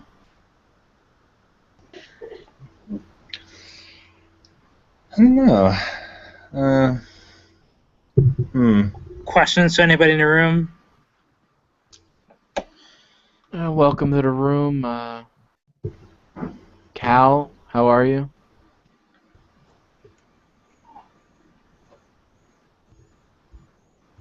Oh, brother John, how are you?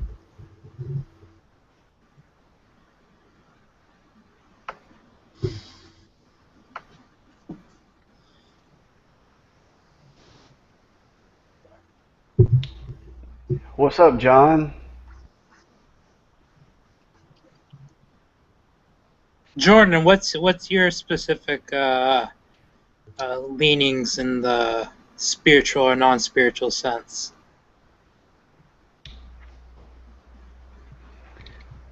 I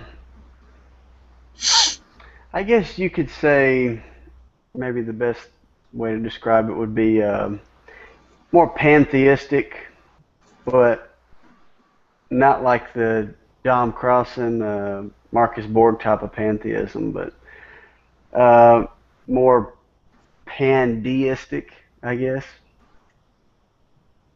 Some of the authors that have heavily influenced me would be like Eckhart Tolle and Alan Watts, especially.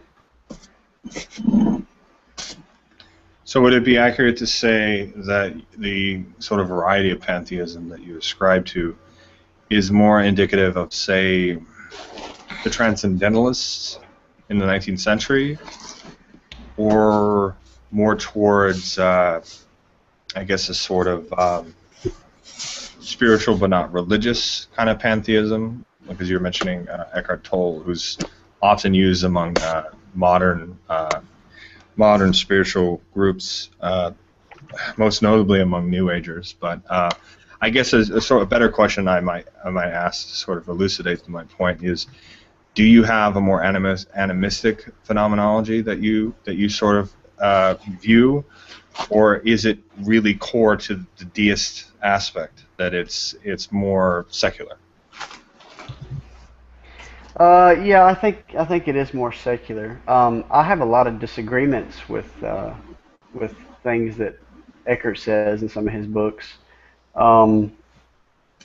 Like for example, and usually it's where he disagrees with like Alan Watts, and I usually always side with where Alan Watts would disagree with him. I would side with Alan. Um, Eckhart sort of has this idea that certain people or humans in general are we're reaching this higher consciousness, and there's sort of an urgency for us to get there before we destroy ourselves and blow ourselves up. So we must do this. Whereas Alan Watts says, relax, because it doesn't matter if we blow ourselves up. So I think that's probably like their main difference, and that's where I would side with Alan Watts. Well, each thinker is going to have some of their own biases, but from the more general, practical philosophical perspective, though you could interpret it as a deistic sort of notion of simple acceptance that the world is as the world is, it could be a more deistic thing, a more secular kind of idea, less of a sort of prophetic potency to spiritual belief, but more of a general animistic view of the interconnectedness of things, which was core to most classical forms of religion for centuries. I mean, our idea of this sort of that sort of urgency is really considerably modern in the grand scheme of things, and even that itself is only an aspect of an aspect, if that makes sense. But the other thing I sort of wanted to say is that a lot of Eckhart Tolle's sort of writings, many of the sort of similar writings that you see now, which sort of are kind of glossed over as New Age, really take their inspiration from the late 19th century and early 20th century with groups like the Transcendentalists, with groups like the Spiritualists and the Theosophists, and some of them more or less occultic, some of them more philosophical, some of them more inspired by Christianity. You also have things like New Thought, which in particular is very indicative of that kind of period. It seems loosely affiliated with a sort of Christian pantheism, but has a lot of views that now are more commonly associated with New Age, like the sort of idea of higher mind, a sacred mind, being effectively the source of all goodness and healing. And then some of them take that to an extent that, to somebody who considers himself a little bit more grounded in the secular philosophy, would consider to be, for lack of a better word, woo. So, once again, it just depends on how you want to go about that. But I would say, honestly, if you enjoy a pantheistic kind of spirituality that it gives you a certain sense of philosophical grounding, I would recommend two areas of study, classical areas of study, that really help to flesh out that kind of perspective. One, from the East, Taoism. Anything from Taoism. And two, from the West, Stoicism. And I would actually particularly, once again, from my own bias into Greek, I would definitely recommend it. But the main reason why I recommend Stoicism, aside from it just being a really good code of ethic and life aspect, is that a lot of the modern Stoic groups that exist now are open. There are atheist Stoics, there are agnostic, deist, pantheist, pagan, all of it. Because the general view of Stoicism is more a code of living. And there are a lot of great books on the subject. And Stoics were very deeply pantheistic in the way that they saw things. And much of what you just said about it, sort of the world is as it is, I'm paraphrasing obviously, is very indicative of how Stoics lived. They lived in the now. Yeah, I'm about the Tao Te Ching yesterday, and I'm about halfway through it.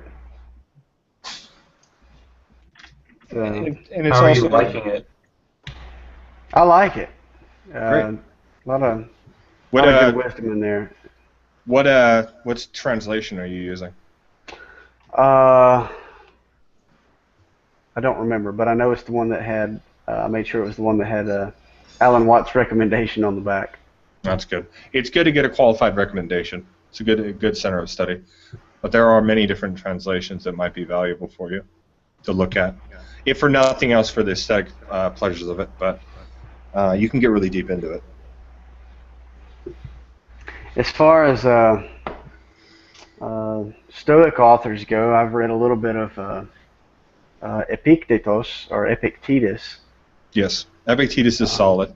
There's less known about Zeno of Citium, but you'll get a lot more from the Roman authors. They were much later and much more well preserved. But Stoicism didn't change a whole heck of a lot. Stoicism was sort of characterized as a whole as different Stoics kind of interpreting it slightly differently. But once again, there's a lot of good books on the subject. Actually, I'm going to pull one up for you just because it's that good.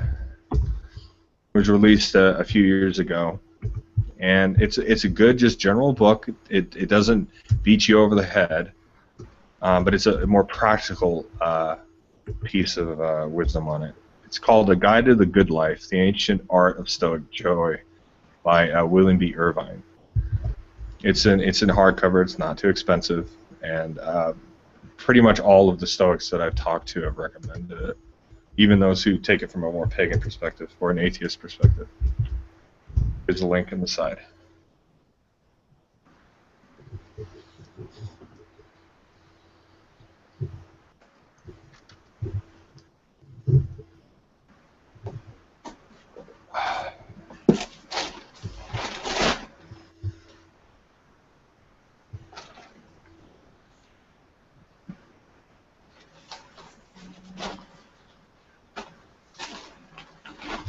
Jordan, are you a Christ myther or a historicist?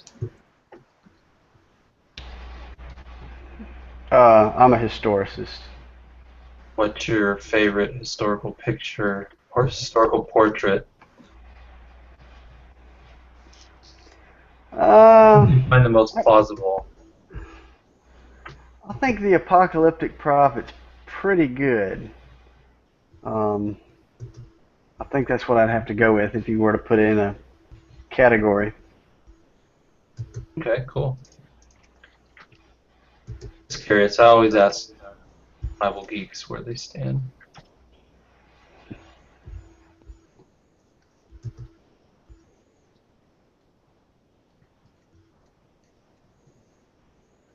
Yeah, Brother John, if you're trying to speak to us, from my end, it says you're muted, so.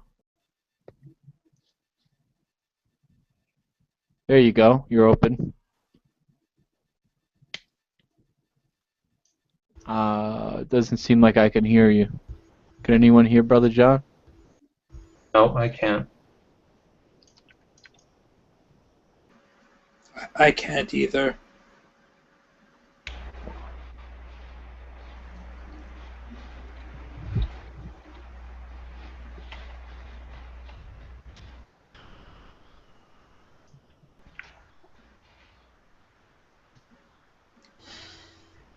Kevin, how do you pronounce this in English? This is one of Epictetus's works. I don't know how to say it in English. In Greek, it's enchiridion, which means in the hand, like a handbook. But I don't. Do you say enchiridion? Enchiridion? No, you pronounced it correctly the first time. Enchiridion. Yeah, that's correct. Okay, I just didn't know how to pronounce it in English. Well, English, it's approximate. Enchiridion. Enchiridion. Okay. Yeah. Enchiridion. I find it's best in general conversation to just go with the generalized English and spell it, and then people can look for it. I mean, you don't want to try too hard with that kind of stuff. I was lambasted in some YouTube videos I made about, I don't know, several years ago. I'll tell you from my personal experience as a Hellenist, somebody who practices Greek religion, there are a lot of people in the group who are Greek, who speak Greek and live in Greece and are fighting for, Greek polytheism to be a thing, to even be able to practice it openly. And they've all been very well accepted, and they've very much, been welcoming to people who are, I guess, outsiders to the linguistic aspect to practice it. And they have all said, you don't have to try so hard. You don't have to try so hard. Greek's difficult. It's even difficult for us. We speak modern Greek, and fucking classical Greek's even worse. So, just if people are gonna hassle you for that, just be like, look, are you Greek? Well, they were hassling me for my English renderings of names, like let's see. I'm trying to think of what the video was about. Give an example. Just one example that comes to mind. I'm legitimately curious. Okay. Like Apollonius of Tyana. Okay. Some people say Tiana. Some people say Tyana. In Greek, it's well, in modern Greek, you would pronounce it Tianu of Tyana. Tianu. Yeah. Well, it's an anglicization. That's why it's Tiana. Yeah, but classicists, when they talk about it, they have one way generally of saying it, and that's what he would. There were several people that really got on to me about saying it incorrectly in English. Just take out the is and leave the rest of it. It's a classist. Fucking classicist. Fuck that. I always hear people saying either Marcion or Marcion too. I don't know which ways. Oh man, you get that too all the time. But the people who are in the know, who are the ones speaking the languages, who are fluent, they don't fucking give a shit. They're just glad it's being talked about. And James White says Marcion, like it's SH, Marcion. Yeah, I've heard guys say Martian. Martian. Marvin the Martian. I always those. Do you Marvin hear the me now? Marvin the Martian. Yes, we hear I you. can hear you now. Oh, okay. I've heard it mention Marcion. Yeah, I mainly hear it as Marcion, but I've heard Martian or Marcion. Yeah, I've been yelled at for the text of Maccabees, or I usually call it Maccabees. I never knew. I thought it sounded more Hebrew if I said Maccabees. It made me sound smarter, so I use Maccabees. Maccabees makes me think of some kind of really cool dessert I haven't had before. Makes you think of a fast food restaurant. Yeah. Some form of macaroons. Yeah, that's exactly what I think. Every time I see a Maccabees. This is one of those, this is why you're fat moments, I think. Potentially. Nah, what do I know? I don't know. Maybe Path can help me know how that's supposed to be pronounced so I don't look like a dummy in my videos. Meh. See, I find the best buffer, or the best sort of defense against that is to quote your sources. So it's like, yeah, I pronounce it a certain way. Well, a lot of the I Hebrew... have all the shit underneath, yeah. Sorry, I didn't mean to interrupt you. Sorry about that. Don't worry about it. A lot of the... Well, Deuteronomy, isn't that a Greek word? Genesis, Greek. A lot of the Hebrew Bible title, the book names are Greek. Indeed.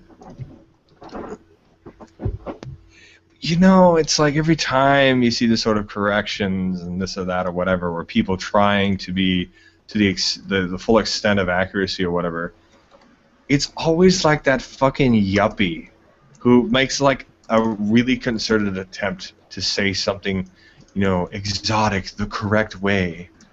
It just makes you look like a douchebag.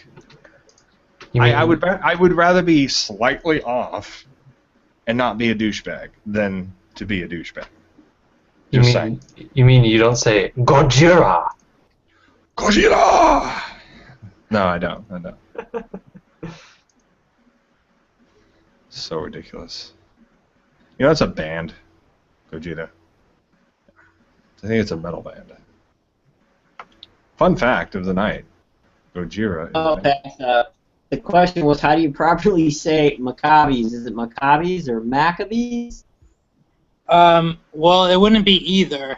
So if it was singular, it would be Maccabee. But if it was plural, it would be Maccabeem. So in English, I guess you would say I don't know. In English, it wouldn't make sense because in English it's Maccabees, but that's the Hebrew pronunciation with the English pluralization on it. So you would say, I guess, for lack of a better term, you say Maccabees, but it's really Maccabee, and in plural it's Maccabeem. So it's kind of like no matter what you say, you'll be getting it wrong in some way, I guess. I think we should go to everybody that has a name that's rooted in an older language and harass them until they say their name correctly. I'm down with that. I'm more than willing to provide the enforcement to be a police force on that for sure. Every person named Michael, you know, we have to go to the earlier Hebrew. Everybody named Timothy, the earlier Greek, Timotheos. Yes, we will do a lot of good in the world and piss off a lot of people. Yes. How is it that the Pentateuch got Greek titles? Were they added like from the Septuagint? There's another pronunciation game there. Is it Septuagint or Septuagint? Hey, how did they end up getting some Greek titles? Are there Hebrew titles, or did the titles come later? Well, it's because the first non-authoritative translation of the Torah is what people call the Septuagint, and they call it that because it was done by 70 scholars, Hebrew scholars, that were forced to do the translation, but it was done by 70. That's why it's called Septuagint. So the names we have are because of the Septuagint. From the Greek, but a big thing that people have to understand is that the Septuagint that the Jews understand as the Septuagint is no longer in existence. So when people say, "Oh, this is from the Septuagint," they're talking about a Christian translation, not from the Jewish translation. And because like a lot of people say like this is the Septuagint of the Old Testament, but the original Septuagint, why it's called the Septuagint, i.e. the translation of the 70 elders, was only of the first 5 books, was only of the Torah. But a lot of people quote the Septuagint and they'll say like Isaiah or Jeremiah, it says in Septuagint. But that's only because that's a Christian translation of the Greek, and it became colloquially called the Septuagint. So any Greek translation of the any Greek translation of the Old Testament of the Tanakh will be called the Septuagint, even though it's not the actual Septuagint. But I mean, don't we have copies of the Septuagint, the one that you were mentioning with the 70? No, we don't have it. We don't have any that date back to that time. The Septuagint that was But, I done mean, we by have copies of it, don't we? Late copies of it.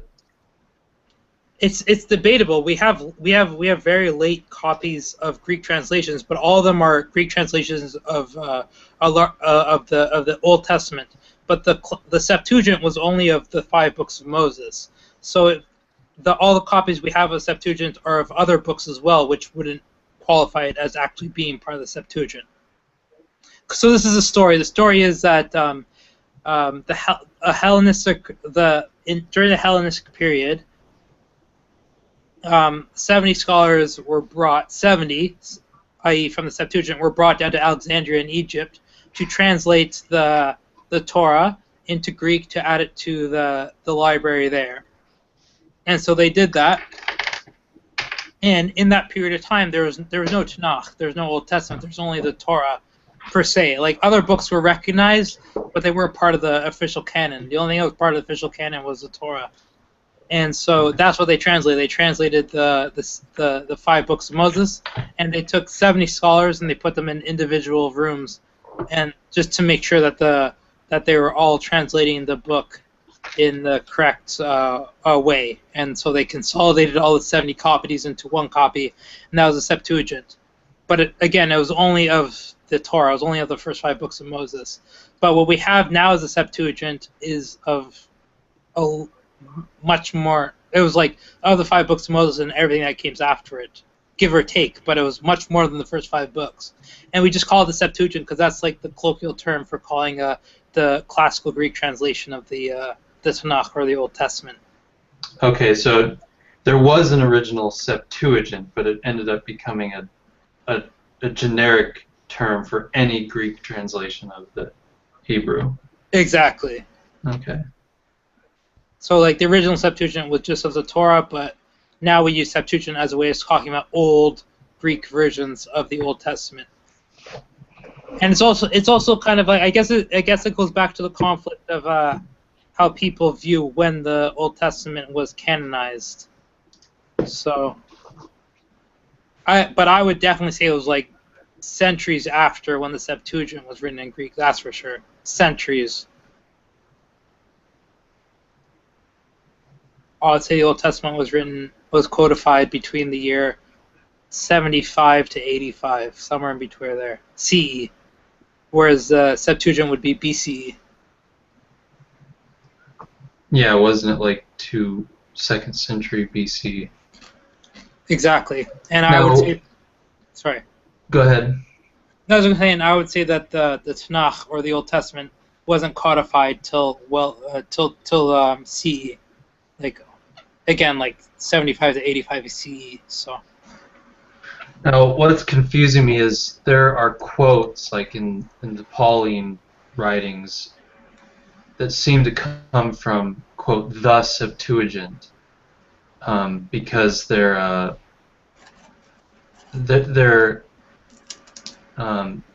the Greek form rather than directly from the Hebrew. which seems odd because, So- well, in the case of the Gospels, you'd think that those people would be using the Hebrew, but it seemed like they were using a Greek translation of it. So when they say the Septuagint, is it just the generic that they were using some Greek translation, or Yeah. was there a the Septuagint that you could rightly refer to? So, from a Jewish standpoint, and this applies to Halachic or Talmudic Jews and even Karaites. So this applies across the board for all Jewish sects, not including Samaritans, but Samaritans don't accept any book outside of the Torah. So, so any Jewish sect, the idea would be derived from that there were indeed translations, but there's only one official translation of the Torah, and that was an Aramaic translation done by Onkelos. And then there was one official translation. I wouldn't even say it's official, but it was done and was accepted. So there's one translation that was how do you say? There was one translation that was accepted, that was commissioned of the Torah, and that was in Aramaic. And there was another translation that was done and it was just accepted. It wasn't commissioned, but it was accepted of the rest of the Torah, and that was called the Targum Yochanan. So we have two acceptable translations of the Hebrew, and they're both in Aramaic. So any other translation that we... Okay, yeah, fair enough, Reuven. Yeah, you're right. That's fair. So any translations that we would have, even in Greek of us now, we would say we're not authoritative because we lost the Septuagint, and we don't accept that even the original Septuagint of the Bible is authoritative because, at least in our rendering of the story, the sages purposely made mistakes in the translation, so they didn't give the Greeks, the Hellenistic Greeks, a full translation of the Torah on purpose. But that's a different story. So, but the biggest issue is the idea of the fact that so I guess to clarify things, even though there was no canon before the year, what was it, like 75 to 85, the books were still accepted. There's debated books. So like the three debated books that I know of, there could be more, but it could be mistaken. But the three debated books, the first one was Ben Sira, and that was cut from the canon. It wasn't included in the canon, but like under the debate of what should be included in the canon, that was cut like early on, very, very early on. I don't see why, because I've read it and it's a good book, but I don't see why. And the books that were debated the longest would be Song of Solomon's and Ecclesiastes. Those didn't. A lot of sages didn't want to include those in the canon for the longest time, but those were eventually included. But other than that, every other book was pretty much included early on, except for maybe Esther. No, not Esther, except for maybe Ruth. Ruth, Ecclesiastes, and the Song of Songs were debated upon during the canonization of the Tanakh. Really? Ecclesiastes? Or no, Ezekiel? Reuven? I haven't heard that before. But yeah, sure, why not? Why not? So there was definitely like a process of canonization of the Tanakh. And I would say it's done under the Sanhedrin of Yonachan ben Zakkai, who lived between 75 and 85. Or he didn't live, but his council at Yavne. That was the first meeting of the Sanhedrin outside of Jerusalem, was in Yavne, which is a place in Israel, and that was between 75 or 85 or 75 and 85 AD. So when we talk about the Septuagint in the pre that era Judaism, we're talking about just a Greek translation. So it wouldn't even include the official the translation of the first 5 books, because those weren't really seen as valid those weren't seen by valid as Jews, because we, at least in our tradition, we purposely made mistakes in the translation. So when we say Septuagint, or when it's translated at least as Septuagint, it would just mean colloquial Greek translations of the scriptures. If that, I didn't mean to be long-winded, if that made sense. No, I see what you're saying. It's just confusing to hear the weird way in which New Testament scholars have referred to the Septuagint. Right, because It's an awkward way of talking. Seems like there must have been some standard Greek translation. well, there is a Christian standard Greek translation, but that's the translation of the entirety of the New Testament. But if you look, if Now, you just isn't research, that the Septuagint though? no, because if you look at I'm sure if you look at any source of when it defines the Septuagint was only of the 5 books of Moses, because the whole story of the Septuagint is because it's based off the 70 sages, and that was during the Hellenistic occupation of Israel, but way before there was the Old Testament or a Tanakh. So all they were translating was the Torah because they wanted to add it to their library. And so, like, from a historical, not even from like a Jewish standpoint, from a historical standpoint, it makes no sense because there's no canonization of the Tanakh in that time. Like, it took a few centuries after. So when they were when they were making the Septuagint, it would only be of the Torah. It would only be of the first 5 books. But again, Septuagint would be used then to be a colloquial term for any Greek translation of the Old Testament. Tanakh, you know what I mean.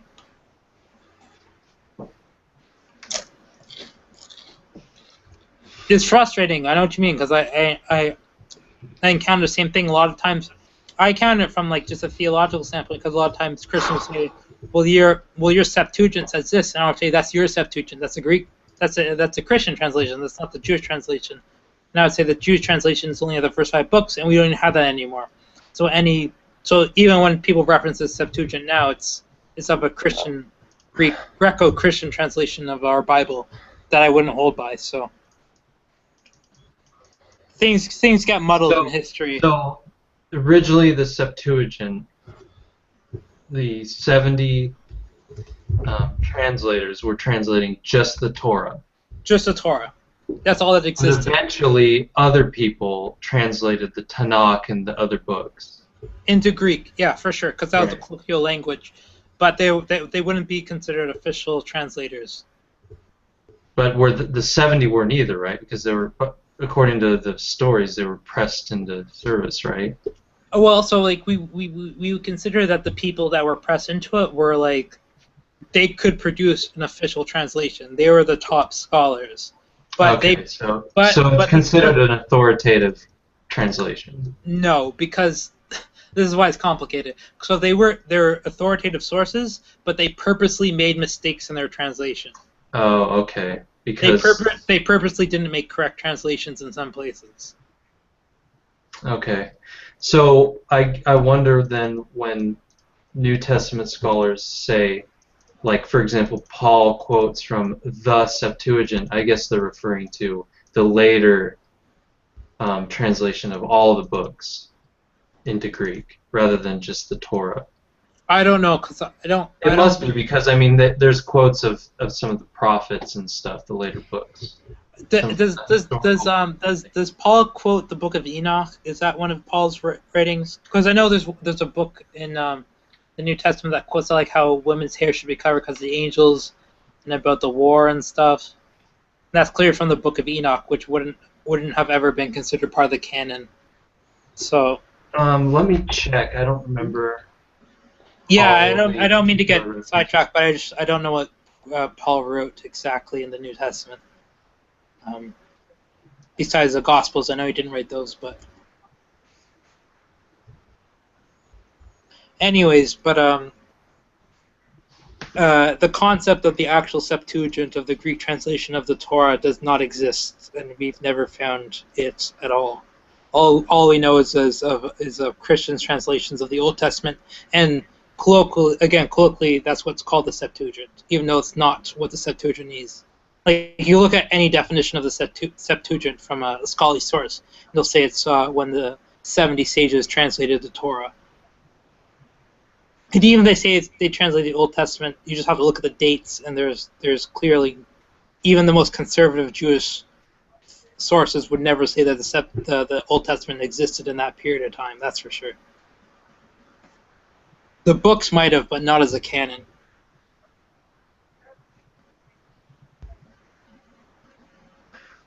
Well, I'm not necessarily asking if the translations were accepted by Jews. I'm just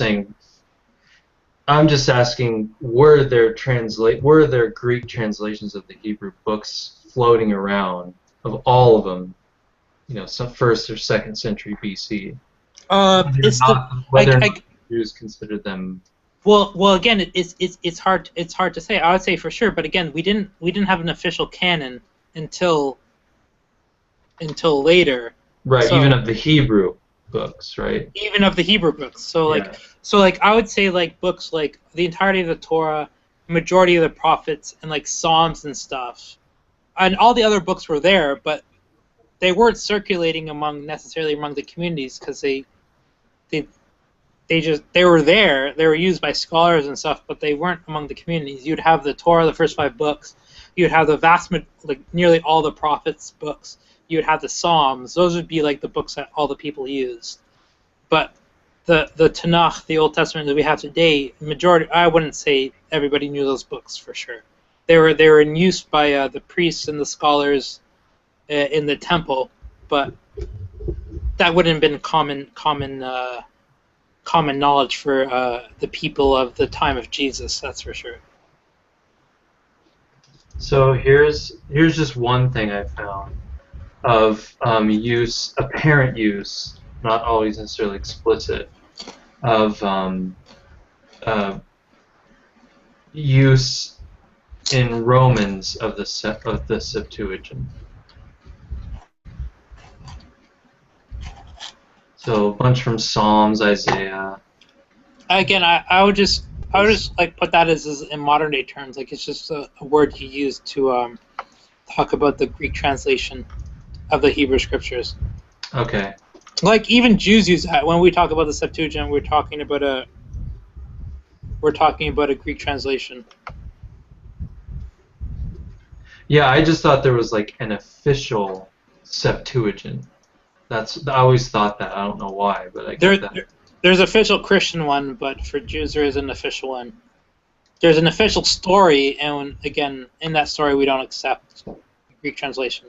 Well, okay, so maybe that's what they're referring to then when they talk about the Septuagint. Maybe it's the Christian one. Yeah, I would assume it would have to be. So, and again, you'd have to look at the actual words used in the manuscripts of that text, because I really doubt they would say, if we're going to place the account in that New Testament scripture when it's supposedly written, they wouldn't have called it the Septuagint, Okay, obviously, gotcha. because that'd just be a weird thing to say. Okay. But I don't know. I have a better grasp on what it is now. So. I'm no authority, obviously, on New Testament texts in the least bit whatsoever, so I couldn't tell you.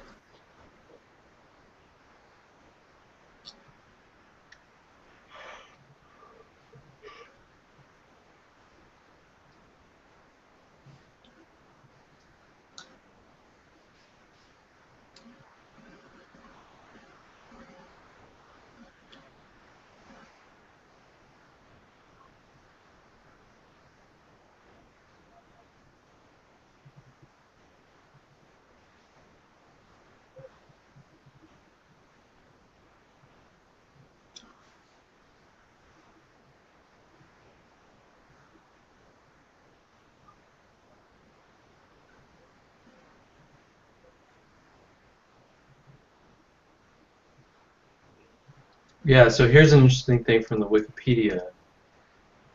It says that relatively complete manuscripts of the Septuagint post-date the hexaplar, which is that the translation of the 6 books, right? So including Joshua. But I lost my friggin' place. Oh, and then it says recension and include the Codex Vaticanus from the 4th century CE and the Codex Alexandrinus of the 5th century. These are indeed the oldest surviving nearly complete manuscripts of the Old Testament in any language. The oldest extant complete Hebrew text dates some 600 years early. 600 years later, from the first half of the 10th century. So, and here's the key part: the 4th century Codex Sinaiticus also partially survived, still containing many texts of the Old Testament. While there are differences between these three codices, so between the Vaticanus, the Alexandrinus, and the Sinaiticus, scholarly consensus today holds that one Septuagint, that is the original pre-Christian translation, underlies all three. The various Jewish and later Christian revisions and recensions are largely responsible for the divergence of the codices.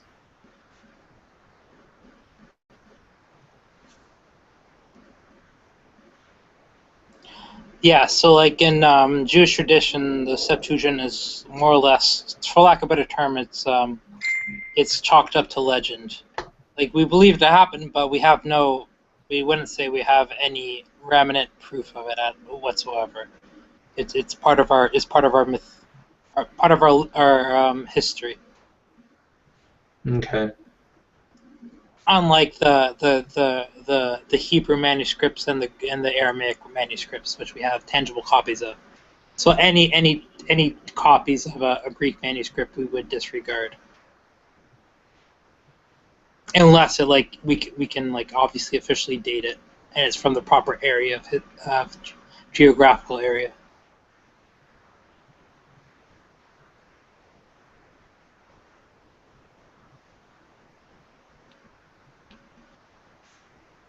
But I can't say I put so much research into the topic, but I put a little bit into it.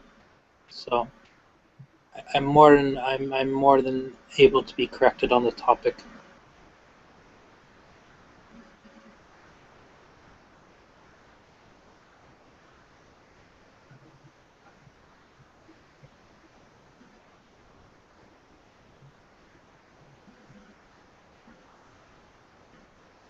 Yeah, so to give some background, even what Reuven's saying is the most hotly debated book that was in the canonization process for a long time was Ecclesiastes.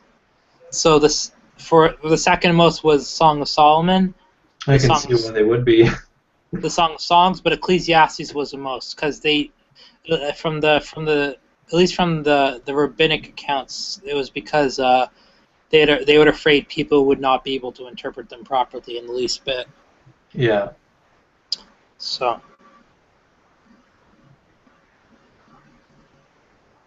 And I remember Ben Sira was also talked about, but it was cut really early on. Like, it was not even debated. It was never included. But a lot of Jews use Ben Sira. I don't know what it's called in English. I'm sure there's a name in English, but I don't know what it's called. Is it Sirach? Maybe, I'm not sure. Reuven can probably tell us.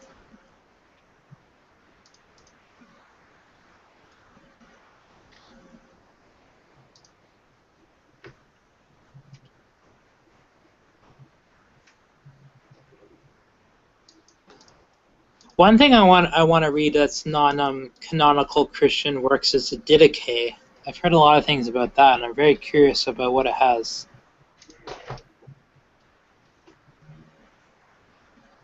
Sirach, is that Ben Sira? I think it's the same thing.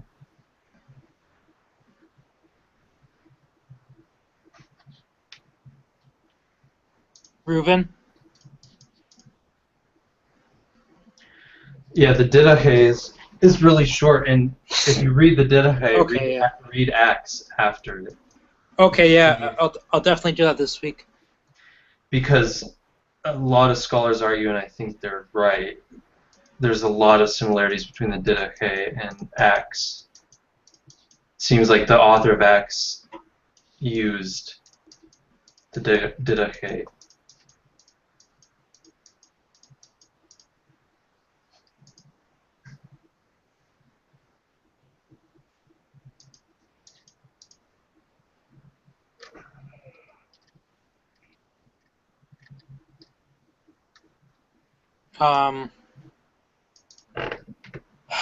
Yeah, so I hope that answered your questions, at least from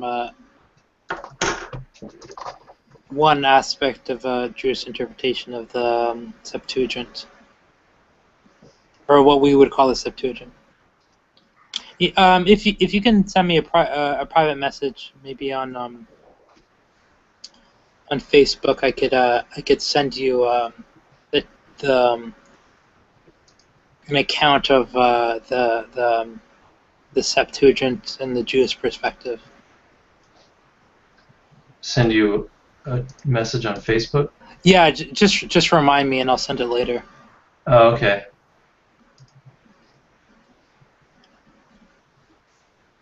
Anyways, I'm going to go. Have a good night, everybody. It was a pleasure as always.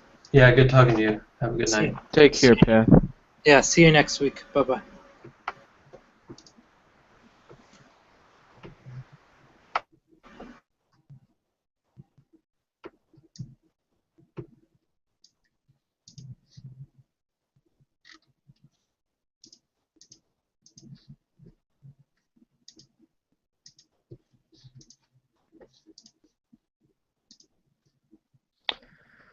Well, it looks like it's time to sign off. I appreciate everyone coming by and watching. If you would like to get invites for next time, please check out Reuven Goldstein on YouTube or Google+. More than happy to share the link with you. Goodbye.